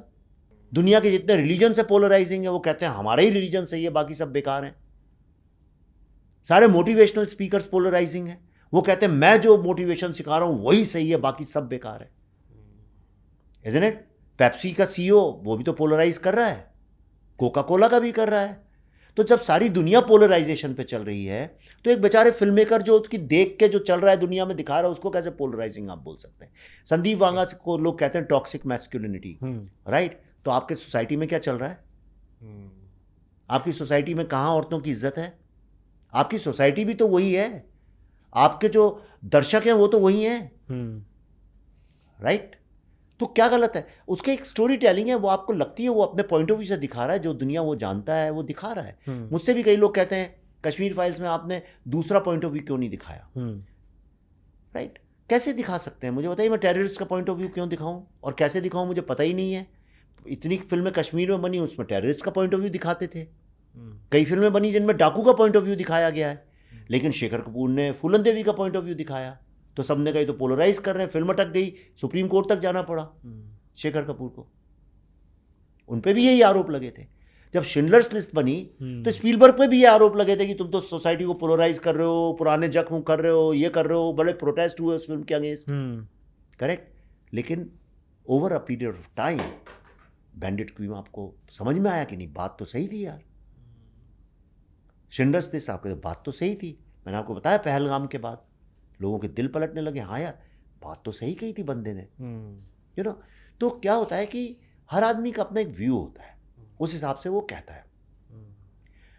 मुझे वांगा, मैं देखिए ऐसा, मैं ये भी नहीं कह रहा हूँ कि मैं उस पर बिलीव करता हूँ, मेरा कोई बिलीफ नहीं है. लेकिन मैं ये कह रहा हूँ कि उसको अपनी स्टोरी कहने का हक है, और जो लोग गाली दे रहे हैं उन्हें भी गाली देने का हक है. लेकिन at the end of the day he is laughing to the bank. Fair. And ये जो आपने बात बोली सर, जो उसकी फिल्में अगर चलेंगी नहीं ना, हाँ, तो किसी को उससे प्रॉब्लम नहीं होगा. सक्सेस है इसलिए लोगों को प्रॉब्लम है. करेक्ट. अभी मैं आ रहा था रास्ते में तो मुझे बंगाल से 2-3 लोगों ने FIR भेजी है मेरे नाम पे, अभी भेजी है. तो मैं वही ऊपर पढ़ते आया लिफ्ट में, आपको दिखा दूंगा मैं. Just another Tuesday in sir's life. But I am sure आप एंटिसिपेट कर रहे हैं कि ऑन अ, बिकॉज आपने बोला है this movie will destroy you, Bengal will destroy you, right. तो ये जो होता है, जब अभी तो आप थोड़ा प्रिपेयर्ड होंगे, लेकिन जब कश्मीर फाइल के साथ हुआ, आप नहीं, मुझे कुछ नहीं पता, रेडी नहीं थे इस. तो what is that like take me through that when the movie came out and you started seeing these reactions everywhere, बहुत एक्सट्रीम लेवल पे दोनों तरफ से. या तो लोग थिएटर्स में रो रहे हैं बिकॉज ये लाइक आपने हमारी लाइफ का सच जो इतने सालों से छुपा हुआ था, कश्मीरी पंडित्स वो कह रहे हैं, जो थिएटर में मैंने काफ़ी वीडियोस देखे थे आपसे कह रहे हैं thank you for showing our truth. And दूसरी तरफ लोग हैं कि यार ये तो इस पॉइंट ऑफ व्यू का अभी क्या ज़रूरत थी, we move forward whatever. How do you take that, how did you take that? Actually सबसे बड़ा शौक मुझे फतवे से हुआ था, 2-3 फतवे, जबकि आपके नाम पे फतवा है फतवा. तो मैंने कहा किस बात के लिए. पर जब मैंने देखा कि बॉलीवुड के लोगों ने भी जब बोलना चालू किया, दैट एक्चुअली मेरे को थोड़ा सा दुख वहाँ पे हुआ था. मैंने कहा बाकी लोग बोले वो तो पॉलिटिक्स में है, उनका काम है क्योंकि पॉलिटिकल फिल्म है, लेकिन स्टोरी टेलर क्यों बोल रहा है ये बात. जब गैंग्स ऑफ वासीपुर आई थी मैंने तो बहुत तारीफ़ की थी, यार देखो अच्छा है इसने टैबू तोड़ा, इतनी गाली गलौज करके दिखाई.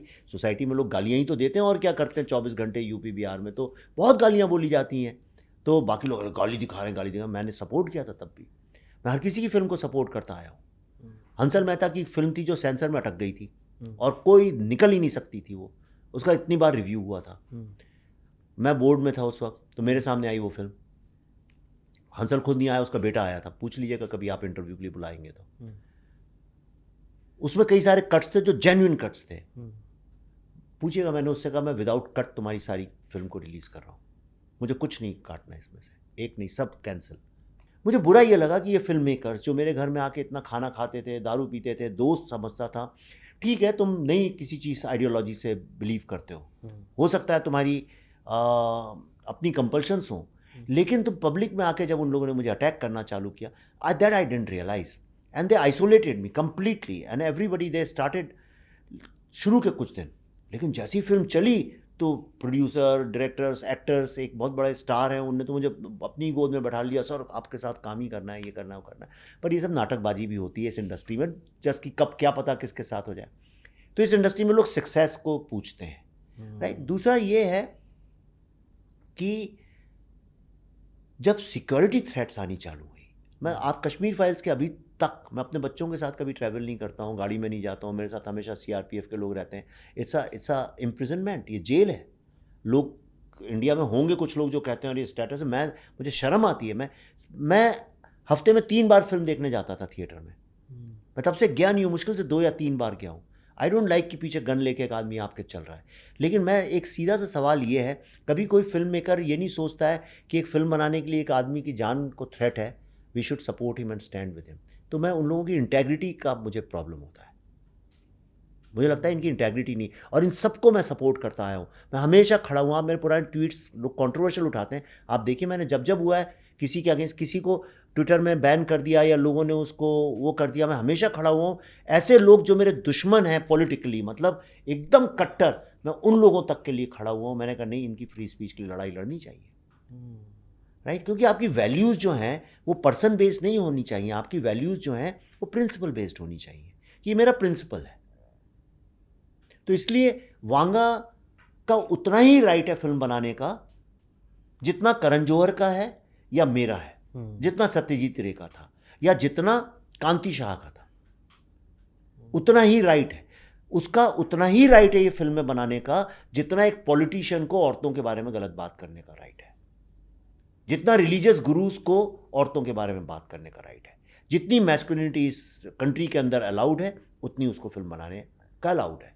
कोई कहता है ये फिल्म हेट फैलाती है, आप सोसाइटी में जो लोग हेट फैलाते हैं सबके अगेंस्ट आप बनाइए एक लॉ. तो ऐसा तो नहीं हो सकता कि फिल्म मेकर ही सफ़र करे. कल्याण साहब ने ये इशू पे बना दिया, आप इशू को ख़त्म कर दीजिए, नहीं बनाएगा. आप पोलराइजेशन सोसाइटी से ख़त्म कर दीजिए, आप डेमोक्रेसी को डिमोलिश करिए. कोई नहीं, चाइना में कोई नहीं बनाता polarised films. Correct. But sir कोई बोलता ही नहीं है. जो आपने बात बोली, आप you stood up for people. लोग थिएटर्स में पिक्चरें होती हैं ऑफ कमर्शलाइज्ड नेशनलिज्म है, जिंगोइज्म. हाँ, गाने बज रहे हैं एंड इमोशन है and people are happy, but then they forget the actors during promotions are talking about how much they love the country, but when there are real issues or when they want to speak, वो आएंगे, award लेंगे, thank you बोलेंगे, या फिर बिल्कुल pin drop silence. कोई कुछ नहीं बोलेगा, especially the people at the top who probably can change the narrative. Maybe they're also scared because उन पे ज़्यादा काउंटर हो सकती हैं चीज़ें. बट कभी कुछ बोलता ही नहीं है सर कोई। मुझे भी बड़ा आश्चर्य इस बात का। और ये इंडस्ट्री इतनी फेमस थी बोलने के लिए देश के साथ। जब भी, आप तो बहुत यंग हैं, लेकिन मैंने देखा है कि जब भी इंडिया में कोई वॉर होता था या बाढ़ आ जाए या सूखा पड़ जाए, पूरी इंडस्ट्री जो है ट्रकों में भर भर के रैली निकालती थी, चंदा इकट्ठा करती थी और भेजा करती थी गवर्नमेंट को उनकी मदद के लिए। क्रिकेट मैचेस होते थे, उनमें रेज किया जाता था पैसा काफ़ी। और ये 90s तक तो रहा डेफिनेटली। 2000 के बाद थोड़ा वर्ल्ड चेंज हुआ जब से हमने NRI बेस्ड फिल्म्स बनानी चालू की। तो और उसके बाद फिर जो second breed of directors, actors, stars आने लगे, जो सिर्फ फिल्म इंडस्ट्री का मतलब सिर्फ ग्लैमर और लाइफस्टाइल हो गया, वहाँ से थोड़ा चेंज हुआ और ज़मीन से जुड़े लोग नहीं आए। करेक्ट। आप अभी गूगल सर्च कर लीजिए, इतनी फ़ोटो मिल जाएंगी फिल्म इंडस्ट्री वालों की आपको, ट्रक्स में भर भर के जा रहे हैं। सुनील दत्त साहब तो कश्मीर से कन्याकुमारी तक पैदल चले थे, नहीं पता आपको? नहीं। अरे सुनील दत्त साहब पैदल कश्मीर से कन्याकुमारी अपनी बेटी प्रिया दत्त के साथ चले थे पूरा, टू इंटीग्रेट द सोसाइटी। बड़े देवानंद साहब ने कितना किया, हर किसी ने, राज कपूर से लेकर बच्चन साहब, सब लोगों ने किया, कोई नहीं ऐसा जिसने ना किया हो। फिर चेंज होने लगा धीरे धीरे। आज प्रॉब्लम ये हो गया है कि ये सब बन गए बिजनेसमैन। तो इन सब की स्टेक्स इतनी ज़्यादा हो गई हैं। किसी की क्रिकेट टीम है, किसी की फुटबॉल टीम है, किसी की जूडो टीम है, किसी की हाथ लड़ाने वाली, पंजा लड़ाने वाली टीम है, किसी के रेस्टोरेंट्स हैं, किसी इन अब बन गए। पहले ऐसा था नहीं, सिर्फ एक्टिंग करते थे। करेक्ट। तो इतने बिजनेसेस में इनके हाथ हैं और ब्रांड्स हैं, एक गलत कदम और ब्रांड चला जाएगा हाथ से।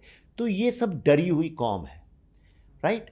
अब मैं आपसे एक सवाल पूछता हूँ, ये लोग क्यों नहीं बोलते हैं? तो अब दूसरा सवाल ये है कि भारत के इंडस्ट्रियलिस्ट क्यों नहीं बोलते हैं कभी देश के ऐसे मौक़ों पे? करेक्ट।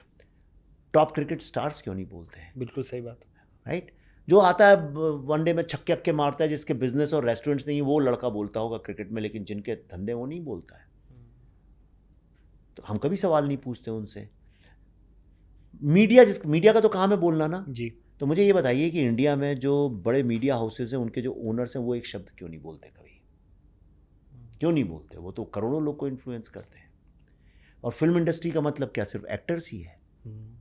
क्या वो कॉर्पोरेट्स नहीं जो 10-50 हज़ार करोड़ रुपए के आसामी है? नेटफ्लिक्स के CEO क्यों नहीं बोलते हैं? अमेज़ॉन के CEO क्यों नहीं बोलते हैं? हॉटस्टार के क्यों नहीं बोलते हैं? उनसे तो कोई सवाल नहीं करता। सही बात है, राइट? वो भी तो इन्फ्लुएंस करते ही करते हैं। तो जब कोई ही नहीं बोलता, क्योंकि उनकी स्टेक्स हैं धंधे में, इसलिए नहीं बोलते लोग। लेकिन जिनकी, हमारे जैसे फक्कड़ लोग हैं जिनकी कोई स्टेक्स नहीं है, वो बोलते हैं। पर बोलना चाहिए। जो आप एक्टर्स को ज़्यादा बोलना चाहिए। स्टेक्स वालों को समझ सकते हो, एक्टर्स को इसलिए बोलना चाहिए कि अगर आप पहलगाम में हुआ और अगर आप नहीं बोल रहे हैं तो पहली बात तो आपकी, मैं ह्यूमैनिटी को क्वेश्चन करता हूँ कि आप किस तरह की ह्यूमैनिटी आपकी है। और फिर आपको ये फालतू की फिल्में बनाने का कोई हक भी नहीं है जिसमें आप झंडा लेके दौड़ रहे हैं और लोगों के इमोशन को आप मैनिपुलेट कर रहे हैं।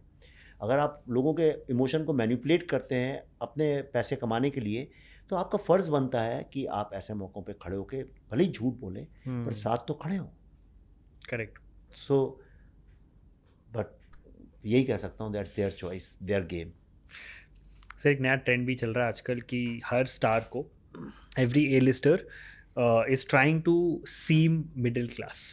ये नई PR स्ट्रैटेजी है कि हम आपको ऐसा दिखाएंगे दर्शकों को कि आप तो बहुत फिल्म के अंदर नहीं, आउटसाइड द मूवी, जो अपनी उनकी जो पापाराजी एंड वहाँ पर उनका जो PR चलता है कि आप तो चप्पल पहन के ही निकलना जिम से, और आप छोटी गाड़ी में जाना, और आप सिंपल बातें करना, आप चाय पीना टपरी पे, आप बोलना हम खाना बनाते हैं। You have to seem middle class for the Indian audience to relate with you. अब ऑडियंस बहुत स्मार्ट है। पहले शायद हमें भी लगता होगा अरे यार ये स्टार तो हमारी तरह उठते बैठते हैं। अब लोग बहुत बढ़िया तरीके से कॉल आउट करते हैं कि भाई ये तो समझ में आ रहा है क्या हो रहा है। तो एक तो ये है, ये कल्चर आपको क्यों, मतलब आपको क्या लगता है, क्या ये ज़रूरत हुई इस चीज़ की? और इसका एक लार्जर क्वेश्चन रिलेटेड है with this term that actually comes from Rome about 300-400 years ago. जब पोप को नया पोप चुनना होता था तो वो अपने नेफ्यू को चुनता था। इस प्रथा से, नेफ्यू को पोप चुनने से नेपोटिज्म आया, जो आज तक चल रहा है। ये दोनों इन सम वे लिंक्ड हैं, because and the reason I say that is a lot of these stars are also people, जैसे आपने बोला, मिट्टी से नहीं जुड़े हुए हैं, जिनमें उनकी गलती नहीं है, उनका वो सच है। They have grown up in a privileged world in Bombay, तो उन्होंने नहीं देखी जिंदगी की सच्चाई। आई थिंक जयदीप अलावत ने शायद, I think it was him, एक इंटरव्यू में बहुत अच्छी बात बोली थी, and I am not sure it was him, but I think कि ये लोग ड्रेसिंग रूम्स में बड़े हुए हैं, वेस्टर्न सिनेमा को देख के बड़े हुए हैं, तो उनके लिए जो सिनेमा है वो रियलिटी है, जो रियलिटी है वो सिनेमा नहीं बन सकता। तो सही बात, वाह, ये जो क्या बात है। पूरी कमेंट्री है, इस पे मैं आपका पर्सपेक्टिव जानना चाहूँगा। मेरा प्रॉब्लम दूसरा है। मेरा प्रॉब्लम ये है, आपको लॉन्च किया गया एज अ स्टार, करेक्ट, आप एक फिल्म में आए, आपने 4-5 फिल्में की एज अ स्टार बॉय और अ गर्ल जो भी है, और उसके बाद आपने पेपराजी करना चालू किया। अब आप सोशल मीडिया का आपको नशा लगा, आपने अपना स्टेटस फिल्म स्टार से गिरा के सोशल मीडिया इन्फ्लुएंसर पे ले आया। अब आप इंस्टाग्राम सेलिब्रिटी है, अब आप फिल्म स्टार नहीं है। They are not aware of this. इसलिए मैं बार बार ये बात बोलता हूँ कि जो यंग लोग हैं फिल्म इंडस्ट्री के, मैं उनसे कहता हूँ तुम अपना स्टेटस गिरा रहे हो। ये पॉपुलैरिटी जो तुम्हें लग रही है पॉपुलैरिटी नहीं है, ये 2 मीम में चेंज होती है, ये एक ट्रेंड में चेंज होती है।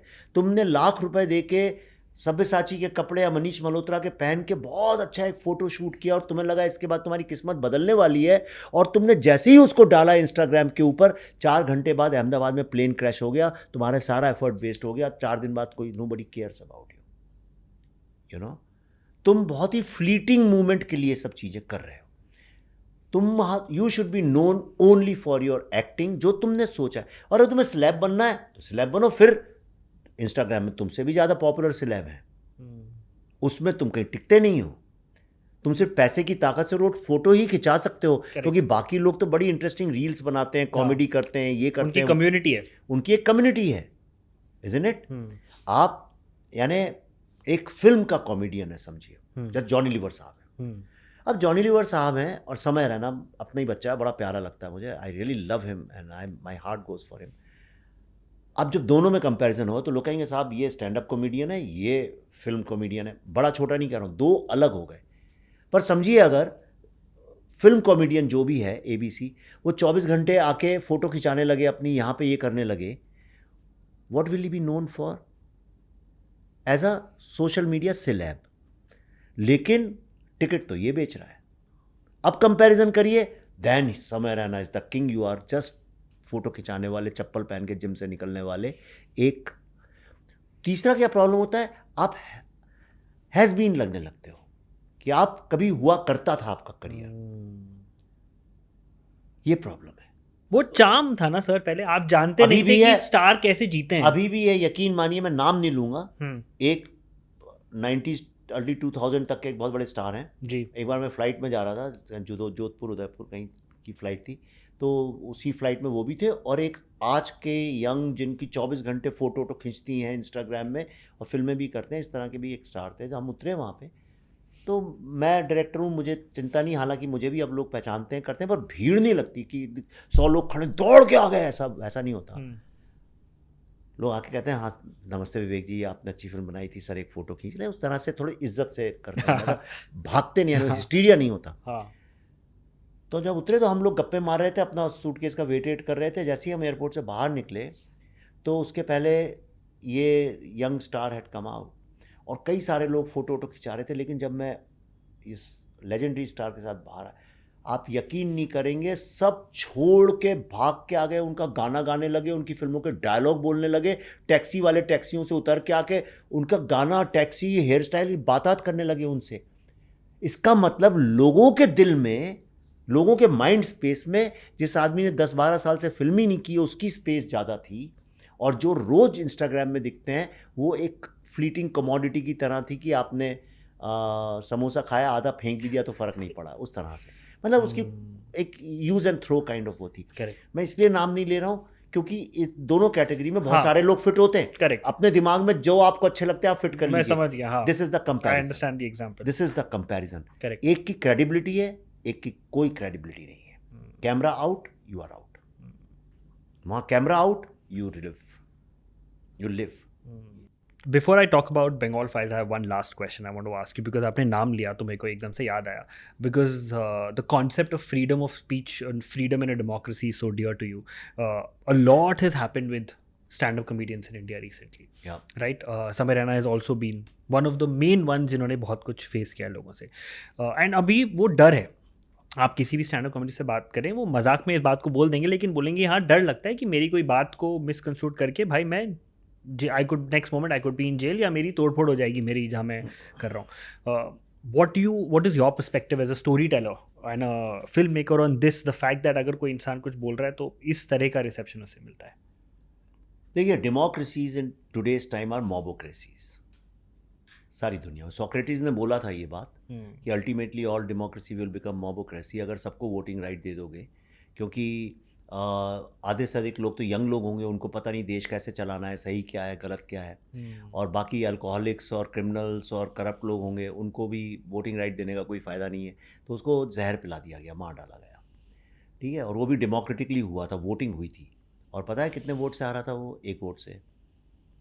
करेक्ट. तो 1 वोट जो है पूरी दुनिया को बदल सकता है. तो एनीवे सब ये मोबोक्रेसीज है. और सोशल मीडिया में क्या हो गया, एल्गोरिथम जो है उस चीज़ को ज़्यादा आगे बढ़ाती है जो कि नेगेटिव होती है. आप किसी को अपोज करोगे तो वो चीज़ ज़्यादा चलेगी. तो लोग भी एंगेजमेंट फार्मिंग करते हैं तो उसको चलाते हैं. ये 90% लोग जो समय रैना को अपोज कर रहे थे, मैं आपको गारंटी से कह सकता हूँ, मेरा जजमेंट है. ओके, इसको भी चाहें तो लोग ट्रोल कर सकते हैं. मेरा जजमेंट है, लोगों से बात करता हूँ, 90% तो उसके व्यूअर्स थे जो उसे पसंद भी करते थे. और वो सब के सब गाली गलौज भी करते हैं. ऐसा भी नहीं कि वो बड़ी अच्छी बातें करते हैं, ऐसा तो है नहीं. लेकिन चूंकि वो ट्रेंड चल रहा था उस वक्त कि इसको गाली दो, तो वो गाली देने लगे. लेकिन आज वो इंडिया का ही नहीं, वर्ल्ड के टॉप स्टैंड अप कॉमेडियंस में से एक है. उसके शोज जैम पैक्ड हैं पूरे वर्ल्ड में. करेक्ट. राइट, दैट इज समय रैना. और मैंने एक ट्वीट किया था समय रैना के सपोर्ट में. मैंने एक कार्टून आया था तो उसको मैंने टैग करके लिखा था, artist can never be defeated, ऐसा मैंने लिखा था. तो मेरे ही सपोर्टर्स ने ट्रोल करना चालू कर दिया, गाली देना चालू कर दिया. मेरे ही अगेंस्ट खड़े हो गए. जिन लोगों के मैंने उंगली पकड़ के हेल्प की है कई बार लाइफ में, वो इसलिए तो मैंने बोला भी उनको, मैंने पीछे से लिखा मैसेज, मैंने ठीक है भैया अच्छा है करो, लेकिन चाहते तो एक फ़ोन उठा के भी बोल सकते थे ये बात, पर उनको एंगेजमेंट चाहिए था. वो करना उनके लिए सही था. राइट. और मेरे लिए ये लिखना सही था. करेक्ट. लेकिन मेरी ये एडवाइस है कि अगर तुम पॉलिटिकल कॉमेडी में घुस रहे हो, then you should have balls also. अगर रिलीजन के अगेंस्ट बोल रहे हो तो हिम्मत होनी चाहिए ओशो की तरह से खड़े होकर बोलो, डरो नहीं. ये नहीं होना चाहिए कि आज तो बोल दिया कल माफ़ी मांग ली. उससे क्या होता है ना कि फिर लोगों को ये लग जाता है इनको डराया जा सकता है. करेक्ट. आपने देखा है कि आप जैसे सड़क पे घूमिए, डॉग सेंस फियर, पता होगा, आपने सुना ही होगा. तो अगर आप जाते हैं और वो कुत्ते भौंकने लगे बहुत ज़ोर ज़ोर से आपके ऊपर और आप डर के भागने लगे, तो पक्का पीछे भाग के आपको काट लेंगे. लेकिन अगर आप यू स्टैंड योर ग्राउंड तो वो धीरे धीरे पीछे जाने लगते हैं. या तो उनसे प्यार से कर लीजिए तो वो सेंस लव ऑल्सो, और वो नहीं कर सकते तो यू जस्ट अपने रास्ते पे चलते रहो. मुझसे ज़्यादा क्या हुआ होगा बताइए. मेरे तो ज़िंदगी का, लाइफ का थ्रेट है. मेरे पे तो फतवे लगे हुए हैं. मेरे तो हर तरफ से प्रॉब्लम्स हैं. ताशकंद फाइल बनाई तो पॉलिटिकल पार्टीज़ ने केसेस कर दिए, कश्मीर फाइल बनाई तो इस्लामिस्ट लोगों ने कर दिए, बंगाल फाइल्स बना रहा हूँ तो बंगाली कम्युनिस्ट और ये सब लोग करने वाले हैं. तो मुझे तो जगह जगह से ऑपोजिशन मिलता है. करेक्ट. मेरे बारे में तो एक फिल्म फेस्टिवल में खड़े होकर एक आदमी ने बोल दिया, जो कि फ्री कश्मीर की डिमांड करता था, कि ये तो वल्गर प्रोपेगेंडा बनाया हुआ है. आप मुझे बताइए, तो पर मैं तो कभी झुका नहीं. मैंने तो नहीं बोला कि सॉरी मैं ये नहीं करूँगा वो नहीं करूँगा, अपना कोर्स बदल लूँगा. एंड आई एम हैप्पी कि समय ने भी नहीं बदला, और आई होप समय ना बदले, क्योंकि लेकिन वो समय है, समय का काम ही है बदलना. मैं क्या कर सकता हूँ. ये बढ़िया था सर. तो लेकिन बाकी जिन लोगों पे अटैक होते हैं, अगर वो अपना कोर्स बदल लेते हैं तो वो भी अच्छी बात नहीं थी. इसका मतलब तुम पहले जो कर रहे थे तुम्हारा कन्विक्शन ही नहीं था, तुम ऐसे एंगेजमेंट के लिए कर रहे थे. तो दैट्स ऑल. और ये तो होगा, देखिए लोग तो पत्थर मारेंगे आपके ऊपर, इज़न्ट इट? करेक्ट. वो बहुत अच्छी बात है. मुझे याद नहीं एग्जैक्ट शेर के लफ्ज़ याद नहीं मुझे, बट लोगों ने मुझे पत्थर मारे, मैंने लेके मकान बना दिया. बिल्कुल वही करना चाहिए, वही सही तरीका है. बिल्कुल वही सही तरीका. पत्थरों को उठाओ, मकान बनाओ और अपना खुशी खुशी रहो. Right sir. अब आते हैं आपके फ्रेशेस्ट चैप्टर में, आपकी सबसे नई, सबसे ऊपर वो फाइल पे रखी सबसे ऊपर फाइल जो जिसके बारे में अब आप लेके आए लोगों के लिए, that you want people to see, you want people to talk about, you wanted to provoke conversation, uncomfortable conversation जैसे आप बोलते हैं. सर आपने एक जगह कहीं बोला था आपके हिसाब से बंगाल में 2 कॉन्स्टिट्यूशंस चलते हैं. एक तो इंडिया का कॉन्स्टिट्यूशन है और एक ममता जी का कॉन्स्टिट्यूशन है. You've always been very vocal about her ideologies and her governance. Why so, sir? Why is this perspective of yours on how she governs and वो किस तरह से अपनी राजनीति करती हैं? देखिए, राजनीति तो राजनीति है, सब लोग करते हैं, पर मेरा ये था कि बंगाल में 2 कॉन्स्टिट्यूशन चलते हैं, एक हिंदुओं का, एक मुस्लिम्स का. That was exactly what I must have said. और उसका ये है कि 2 वोट बैंक्स हैं वहाँ पे. एक वोट बैंक जो है वो कम्युनिस्ट कम इस्लामिस्ट फोर्सेस का है, और एक कॉन्स्टिट्यूशन जो है वो ओल्ड जो बुर्जुआ क्लास जो थी और जो हिंदू हैं उन लोगों का है. वो इसलिए क्योंकि बंगाल की पॉलिटिक्स अगर आप देखें इंडिपेंडेंस के टाइम से तो इसी तरह से बटी हुई है. बंगाल 2 बार डिवाइड किया गया. 1905 में ब्रिटिशर्स ने डिवाइड किया हिंदू बंगाल एंड मुस्लिम बंगाल. मुस्लिम बंगाल जो अब बांग्लादेश है और हिंदू बंगाल जो वेस्ट बंगाल है. और फिर 1947 में हुआ. उसके बाद तीसरी बार 1971 में हुआ, पाकिस्तान से डिवाइड हुआ. और अभी साइकोलॉजिकली और सोशली डिवाइडेड है, जोग्राफिकली पॉलिटिकली नहीं है. मेरी कंसर्न यही कि कहीं ऐसा ना हो कि कश्मीर भी पहले ऐसे ही सोशली साइकोलॉजिकली डिवाइड होने लगा था और बाद में फुल्ली हो गया. प्रॉब्लम ये है कि थोड़ा सा इसमें बैकग्राउंड हिस्ट्री है. डायरेक्ट एक्शन डे जब हुआ था 1946 में, तो सारा का सारा जो हिंदू एनाइलेशन का जो काम था वो दिया गया था अंडरवर्ल्ड को.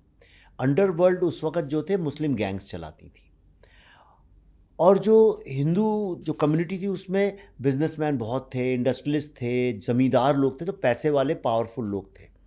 और गरीबी जो थी वो मुस्लिम तबके में ज़्यादा थी, स्टैटिस्टिकली स्पीकिंग. इसमें कोई ऐसा बायस्ड बात नहीं है. तो अंडरवर्ल्ड जो था जनरली वहीं से निकलता था अनएम्प्लॉयमेंट के कारण. तो सारे वो थे. मुस्लिम लीग ने, जिन्ना और सुहरावर्दी वगैरह ने उनको ठेका दे दिया मारने का.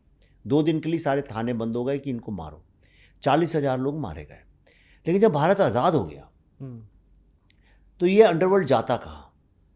इसको पॉलिटिक्स का टेस्ट लग गया था.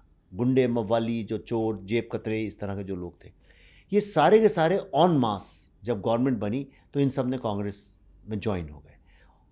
और एक टर्म चालू हुआ टोलीबाजी. टोली मतलब गुंडों की पार्टी, मतलब टोली में निकले भीड़, द मॉब जिसको मैं कहता हूँ, और गुंडागर्दी करो, हफ्ता वसूल करो, रेवड़ी वालों से पैसे लो, इधर से पैसे लो, उधर से एक्सटॉर्ट करो.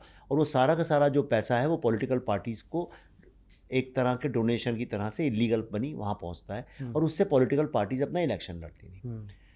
फिर कम्युनिस्ट आ गए तो ये फिर बेरोजगार हो गए, तो फिर ये ऑन मास उधर चले गए. तो नक्सलिज्म वगैरह आपने देखा, इतना सब हुआ. और बदले में जो बंगाल है उसकी इकॉनमी, इंडस्ट्रियलाइजेशन सब धीरे धीरे नीचे जाने लगा. ये लोग ट्रेड यूनियंस में जो शामिल हो गए, बात पे ट्रेड यूनियंस हड़ताल करने लगे. ये तो बंगाल की हिस्ट्री आप जानते ही हैं. कोई फैक्ट्रीज नहीं लगने लगी. बिजनेस हाउस, जो इंडस्ट्रियल कैपिटल था इंडिया का, वहाँ से बिजनेस हाउसेस छोड़ के भागने लगे. कौन गुंडों से लड़े भाई? गुंडे कह रहे हैं पैसा दो हर समय. जैसे बॉम्बे में एक ज़माने में आपने देखा होगा माफिया 90s में कैसे एक्सटॉर्ट करता था. फिल्म इंडस्ट्री में गाड़ी, कोई कार खरीदता था तो उसका बंदूक चला देते थे कि पैसा दो. लोग डर के उन्हें पैसा देते थे. प्रोड्यूसर्स, बिल्डर्स को मार देते थे. और जो जूहू पे वो रोड है जो उधर से माउंट मैरी से ऐसे चल के आती है, हिल रोड या क्या नाम, वहाँ जितनी दुकानें लगती थी उस पर वसूली करते थे. 2-3 लोग को मैं जानता था जिनके बेटे उसमें इन्वॉल्व थे, वो माफिया गैंग के वालों के बेटे थे. वो पैसा वसूल करने का कहते थे, जा रहा हूँ आज मैं ज़रा पैसा वसूलना है. तो कलकत्ता में पॉलिटिकल एक्सटॉर्शन एक कॉमन चीज़ बन गई. और फिर जब कम्युनिस्ट पार्टी गई, अभी टीएमसी आई, तो ऑन मास वो इसमें शामिल हो गए. तो जितने डिस्ट्रिक्ट लेवल पे, बूथ लेवल पे जो गुंडागर्दी, एक्सटॉर्शन चलता है, ये सारा यही है. और कोई एक्सटॉर्शन नहीं करता है तो अपना दबदबा बनाने के लिए, लोगों को डराने के लिए सबसे इजी चीज़ है रेप, मोलेस्टेशन, लड़कियों को तंग करना. सारी तो 5000 साल की ह्यूमन हिस्ट्री है. सबसे पहली विक्टिम्स जो बनती हैं वो औरतें बनती हैं. तो ये कॉमन चीज़ बन गई. इस कारण लोगों ने छोड़ के जाना चालू कर दिया बंगाल. आज लोग अपने बच्चों को बंगाल से बाहर भेजते हैं पढ़ने के लिए, डरते हैं वहाँ पे, इट्स नॉट सेफ. दूसरा फिर क्या हुआ, वोट बैंक क्रिएट करने के लिए. तो 1971 के बाद इतना इलीगल माइग्रेशन हुआ बांग्लादेश से इंडिया में, तरह तरह के लोग आने लगे. बांग्लादेश की इकॉनमी वॉज पैथेटिक. तो जो इलीगल इमिग्रेंट्स हैं इन लोगों के फेक आईडीज़ बनवाना, वोटर आईडीज़ बनवाना, आधार कार्ड, राशन कार्ड बनवाना, और इन लोगों को वोट बैंक में शामिल कर लेना, और अगर वोट बैंक में भी नहीं हुए तो इनको अपना एक बेस बना लेना, पॉलिटिकल बेस बना लेना, जो गुंडागर्दी कर रहे हैं, मवाली कर रहे हैं, कभी जेल नहीं जाते और लोगों को डराते हैं, धमकाते हैं, और इलेक्शन के वक्त में इन गुंडों को यूज़ करके वोटिंग अपने फेवर में कराना। आप पढ़ के देख लीजिए, पंचायत इलेक्शंस हुए थे कुछ साल पहले, उसमें कोई खड़ा ही नहीं हुआ डर के मारे। और इंडिया में नंबर 1 इलेक्टोरल वायलेंस वहाँ होती है। जितने केसेस होते हैं, चाहे वो रेप के हों, चाहे मॉलेस्टेशन के हों, या स्मगलिंग के हों, 50 चीज़ के हों, हाई कोर्ट को बार बार ऑर्डर करना पड़ता है कि सीबीआई को भेजो, सीबीआई को भेजो। आपने पढ़े होंगे अभी रिसेंटली कितने केसेस हुए जी। सीबीआई जाती है, उस पर पत्थर मार देते हैं, उनको डरा के भगा देते हैं। तो इसलिए मैंने जो रिसर्च किया, हमारी रिसर्च टीम को पकड़ लिया था, उनको पुलिस भी इसमें शामिल हो जाती। तो ये मेरा इंटरप्रिटेशन है, मुझे ऐसा लगा कि यहाँ पे 2 कॉन्स्टिट्यूशन चलते हैं। एक ये जो टोलीबाजी गुंडागर्दी करने वाले लोग हैं, जिनको कि पॉलिटिकल पार्टीज यूज़ करती हैं, और जो इलीगल इमिग्रेशन के धंधे को डेमोग्राफी चेंज के लिए यूज़ करते हैं, और inch by inch demography change करने का जो काम होता है, एक उनको एम्पावर करने वाला कॉन्स्टिट्यूशन चलता है, और एक इंडिया का कॉन्स्टिट्यूशन है। इंडिया में सिर्फ एक ही चीफ मिनिस्टर हुई हैं अभी तक जिन्होंने कहा था मैं अपनी स्टेट में सीबीआई को नहीं घुसने दूंगी, और तो कोई नहीं हुआ। ममता जी हुई हैं केवल, उन्होंने ऐसा बोल दिया था। तो बताइए आप कौन सा कॉन्स्टिट्यूशन चलता है वहाँ पे? तो टेक्निकली मैंने जो बोला उसमें कोई गलत नहीं है। और एक और मैं आपको बात बताना चाहता हूँ, ये फिल्म इसलिए बहुत इंपॉर्टेंट है कि इंडिया की जो मेन हिस्ट्री है पार्टीशन की, वो किसी को पता ही नहीं है। Yesterday I was sitting with a very aware empowered one of the top journalist of India, उनके साथ मैं एक शो कर रहा था। तो ऐसे ही मैंने उनसे भी पूछा, आपसे भी पूछना चाहता हूँ कि जब मैं बोलता हूँ वर्ड पार्टीशन, तो आपके दिमाग में पहली इमेज क्या आती है? क्या इमेजेस आती हैं आपके दिमाग में, विजुअल इमेजेस? मुझे वो ट्रेन की इमेजेस आती हैं जब लोगों को बिना वार्निंग के बोल दिया गया था कि अब आपके देश अलग हो रहे हैं, आपको चुनना है, एंड लोग भाग रहे हैं अपनी प्रॉपर्टीज छोड़ छोड़ के, लोग अपने देश चुन रहे हैं। जो और कहाँ हो रहा है, इंडिया के किस जोग्राफिकल एरिया में हो रहा है ये सब? On the border. कौन सा बॉर्डर? जो सिख लोग कट रहे हैं, मर रहे हैं, पंजाब बॉर्डर। हाँ, क्योंकि आपने बॉलीवुड की फिल्में देखी हैं। करेक्ट। इसलिए आपके दिमाग में वो इमेजेस हैं। आपने गदर अदर बॉर्डर और ऐसे तब 50 फिल्में देखी होंगी। लेकिन इंडिया का सारा पार्टीशन जो है, उसका प्लेग्राउंड तो बंगाल था। सारा पार्टीशन ही बंगाल में हुआ है। बंगाल का ही 2 बार पार्टीशन हुआ, जैसा मैंने आपको बताया। Correct. Direct action day Calcutta में हुआ, उसी के कारण तो फिर नोआखली में जेनोसाइड हुआ हिंदू का, उसी के कारण तो अग्री किया सब लोगों ने कि भैया बस हो गया, अब पार्टीशन करते हैं। वो तो पार्टीशन होने के बाद फिर पंजाब में एज अ रेप्रिकशन हुआ। That was an after effect of what happened in Bengal. पर सारा प्लेग्राउंड जो था वो तो बंगाली था। Bengal was the reason. ये क्यों नहीं पता है आपको? तो मैंने उनसे ये बोला, आप इंडिया की people look up to you की नॉलेज और उसकी अवेयरनेस की आप जो है मैसिया हैं, और आप तक को नहीं पता है। इसलिए क्योंकि बॉलीवुड ने आपको एक सुपरफिशियल स्टोरी सुनाई है। तो देयरफॉर इट इज हमारी किताबों में हमें पढ़ाया गया, किताबों में आपको पढ़ाया गया है। आप क्या जानते हैं डायरेक्ट एक्शन डे के बारे में? करेक्ट। और वो इसलिए हुआ कि पंजाब से, पार्टीशन के बाद पंजाब से ये राइटर्स, डायरेक्टर्स और एक्टर्स आए थे इंडिया। दिलीप साहब, ये सब पार्टीशन के बाद पेशावर से आए, लाहौर से आए, पिंड से आए, तो वहाँ से आए थे। तो इनने अपनी कहानियाँ सुनानी चालू कर दी। आपने बंगाली फिल्में तो नहीं देखी हैं उस वक्त की। ये प्रॉब्लम है, इसलिए हमको सच पता नहीं है। और अब जब मेरी फिल्म आएगी तो लोग कहेंगे ऐसा तो हुआ ही नहीं था, कहाँ हुआ था। लेकिन अभी मेरे जाने के बाद आप गूगल करिएगा डायरेक्ट एक्शन डे, पहली फोटो जो आपको मिलेगी वो टाइम लाइफ मैगजीन में छपी हुई फोटो है। सड़क की सड़कें, उसमें स्केलेटन्स पड़े हुए हैं लाशों के, और उसमें वल्चर्स बैठ के, कील चील कौए गिद्ध बैठ के, वल्चर्स बैठ के लोगों का मांस खा रहे हैं। ये सबसे पहली पिक्चर आपको देखने को मिलेगी डायरेक्ट एक्शन डे की। अब मैं आपसे दूसरा सवाल पूछता हूं, क्या आपको दुनिया में कोई जीव बच्चा मिलेगा ऐसा जो होलोकॉस्ट के बारे में नहीं जानता? क्या आपको कभी कोई ऐसा ब्लैक व्यक्ति मिलेगा दुनिया में जो स्लेवरी के बारे में नहीं जानता? नहीं मिलेगा ना। तो मैं आपसे एक सवाल पूछता हूँ, मैं भी चैट जीपीटी में रिसर्च कर रहा था, आ रहा था ऐसी ही कुछ चीज़ों के बारे में। दुनिया में सबसे ज़्यादा एनस्लेव्ड कौन रहा है? प्रोबेबली हम for 1000 year, 1200 years. Correct. 1200 years हमारे कल्चर, सिर्फ यही नहीं कि हम गुलाम रहे किसी के, हमारे पास 2 अलग रिलीजियस फेथ के लोगों ने हमसे गुलामी करवाई है। एक मुस्लिम इस्लाम एंड दूसरा क्रिश्चियनिटी। 1000 साल तक सिर्फ हमारे लोग ही गुलाम नहीं रहे, हमारी बिल्डिंग्स को तोड़ा गया, हमारे का आर्किटेक्चर को तोड़ा गया, हमारे कल्चर को चेंज किया गया, हमारे लिटरेचर को जलाया गया, हमारे टेम्पल्स को जलाया गया। बहुत भारत का बहुत, और हम जो 1/4 वर्ल्ड की जीडीपी को होल्ड करते थे, वो आखिर में हम we became one of the poorest country. सब साइफन ऑफ कर लिया गया यहाँ से, सब कुछ निकाल लिया गया यहाँ से। 1000 ईयर्स का हमारा ट्रॉमा है सिविलाइजेशनल। क्या कारण है कि हमको नहीं पता है ये बात। आपको एक भी मुस्लिम बच्चा नहीं मिलेगा जो बैटल ऑफ बद्र के बारे में नहीं जानता या हुसैन की कहानी नहीं जानता। पर हम लोग क्यों नहीं जानते अपने सिविलाइजेशनल ट्रॉमा को? इसलिए नहीं कि इसलिए जानना ज़रूरी है कि जब आप उस पेन को, उस ट्रॉमा को समझते हैं, तब आपके अंदर ह्यूमैनिटी जगती है। तब आप, मेरी टूर का नाम है जो अमेरिका जा रहा हूँ, नेवर अगेन टूर, इसीलिए है। तब आपको ह्यूमैनिटी की वैल्यू समझ में आती है।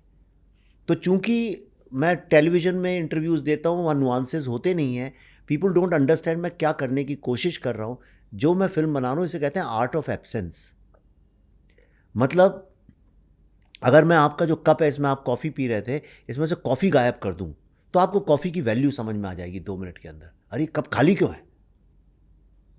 तब आपको लगेगा कॉफ़ी कितनी इंपॉर्टेंट है आपके लिए। लेकिन यहाँ रखी हुई है या मशीन है बनती जा रही है तो आप उसकी वैल्यू नहीं करते। तो इसे आर्ट ऑफ एब्सेंस बोलते हैं कि अच्छा खासा सब कुछ है, आप उसमें पेंटिंग है, उसमें से मून निकाल लीजिए, और पर मून लिट है सब कुछ, तो आप कहेंगे मून नहीं है तो मून लिट कैसे? तो मून की वैल्यू समझ में आती है।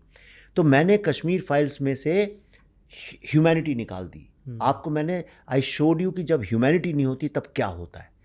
इसलिए लोग रोते हैं, स्टन्ड हो जाते हैं, और जो लोग वो भी अनकंफर्टेबल हो जाते हैं, जो कि जिनके कारण ह्यूमैनिटी निकली थी बाहर, तो कहते हैं मत दिखाओ, क्योंकि वो एक्सपोज होते हैं।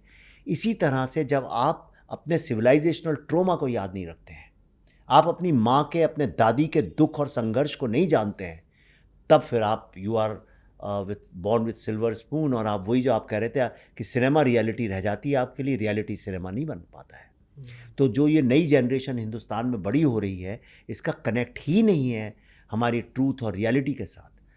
इसलिए ये फिल्म देखना बहुत ज़रूरी है, द बंगाल फाइल्स। आपको समझ में आएगा कि आज जो चल रहा है वो क्यों नहीं होना चाहिए। जब आप वो कंकाल देखेंगे, आप जब देखेंगे कैसे गिद्ध और चीले उनको खा रहे हैं, तब आपको समझ में आएगा oh my God, this is where it reaches. लेकिन जब आपको पता ही नहीं है तो आप इंडिफरेंट हैं, आप कुछ बोल ही नहीं रहे। अरे यार मैं बोल दूंगा तो इंस्टाग्राम में यार मेरे को कुछ लोग ट्रोल कर देंगे। You are behaving like a coward. आप में दमखम ही नहीं है अपने रूट्स को प्रोटेक्ट करने का। वो पेड़ कैसे बड़ा होगा? This is my question and that's why I am doing that. इसीलिए तो मैं, वरना मैं यार, तुम आप खुद सोचो, बॉलीवुड में वल्गर मनी है, पर्क्स हैं, ऐशो आराम है, मज़ा है, एक अलग ही ज़िंदगी है। अभी मैं आता तो एक अलग तरीके से घुसता, 2-4 बॉडीगार्ड होते, मैं ऐसा खड़ा होता, कहाँ है मेकअप वेकअप हेयर वाले होते, और आप भी कहते अरे वाह वाह क्या क्या नीचे होता। आप ज़िंदगी है वो भी एक। पर मैं क्यों इतना स्ट्रगल करता हूँ? इसीलिए करता हूँ कि मुझे ऐसा लगता है कि मेरे को जो झूठ बताया गया वो मेरे बच्चों को नहीं बताया जाना चाहिए। और जो मेरे को कंट्री की रियलिटी नहीं पता थी, कश्मीर के किसी को पता थी ये बात? सिर्फ कश्मीरी कि 5 लाख पंडितों को इस तरह से निकाला गया था, किसको पता था? नहीं पता था। इसी तरह आप जब द बंगाल फाइल्स देखेंगे, आपको समझ में आएगा कि इस कंट्री ने क्या क्या सहा है, इस सोसाइटी ने कितना दर्द, कितना ट्रॉमा, कितना पेन, कितनी एगनी देखी है। उतने सेक्रीफाइस के बाद हमको ये आज़ादी मिली है, इसकी वैल्यू क्या है? ये हिंदू मुस्लिम इशू नहीं है, ये पॉलिटिकल इशू है, ये सोशल इशू है, ये रिलीजियस इशू है, और हम इसे कंट्रोल कर सकते हैं बशर्ते हमें लगे ये देश हमारा है, हम वी द पीपल, हम नौकर नहीं हैं लोगों के। आपके अंदर वो गर्व आना चाहिए, दिस इज माई कंट्री। आप कहते हो ना मेरे बाप का घर है, लोग नहीं कहते तेरे बाप का घर है क्या? कहते हाँ बेटा मेरे बाप का घर है। तो भारत किसका घर है? मेरे बाप का घर है। ये प्राइड आना चाहिए आपके अंदर। क्यों इजराइल में सब मरे जाते हैं ज्यू इजराइल को प्रोटेक्ट करने के लिए? हमारा घर है, पर हमारा वो नहीं है, इसलिए हम छोड़ छोड़ के दुबई में रहने जा रहे हैं। फेयर। सॉरी मैं थोड़ा इंटेंसिटी से बोल नहीं रहा सर, हूँ, बिल्कुल। I feel very strongly I about it. can see that, and it comes across for you to make a movie like that. It cannot happen if you don't feel strongly for it. And I don't think there could have been a better way to conclude our conversation. Gave me a lot to think about, a lot to go back and introspect, a lot to go and research. जैसे आपने बोला, कुछ चीज़ें हैं जो मैं जाके वापस आप वो फोटो पढ़ूंगा। जरूर देखना अभी मेरे जाने के पहले, आप जी। बस करना डायरेक्ट एक्शन डे लिखना, go to images and see what are the photos you get to see. जी। Thank you, sir. That's all I can say for coming here today and talking to us. It's been a very, very deep conversation about a lot of things. बहुत जैसे मैंने बोला, बहुत कुछ है जो मन में जगह है आपसे बात करने के बाद, to go and read and talk about. And I hope that's what people do when they watch your movie as well. And again, बहुत बहुत शुक्रिया सर। थैंक यू, मुझे भी बहुत अच्छा लगा बात करके। ऐसी बातें मैं कभी मेरे किसी पॉडकास्ट में आप नहीं देखी, मैं ऐसी बातें करता नहीं हूँ, पर मेरे को मन अच्छा, एक तो माहौल अच्छा है यहाँ पे बहुत, इट्स वेरी दिस थिंग। बस मुझे डर है मेरी फ्लाइट मिस हो गई तो नहीं सर, नेवर मैंने टाइम से खत्म कर तो दिया। मैं छोड़ूंगा हाँ, नहीं। नहीं मैं अमेरिका नहीं, thank you sir, thank you, rap करते। Thank you sir, thank you so much.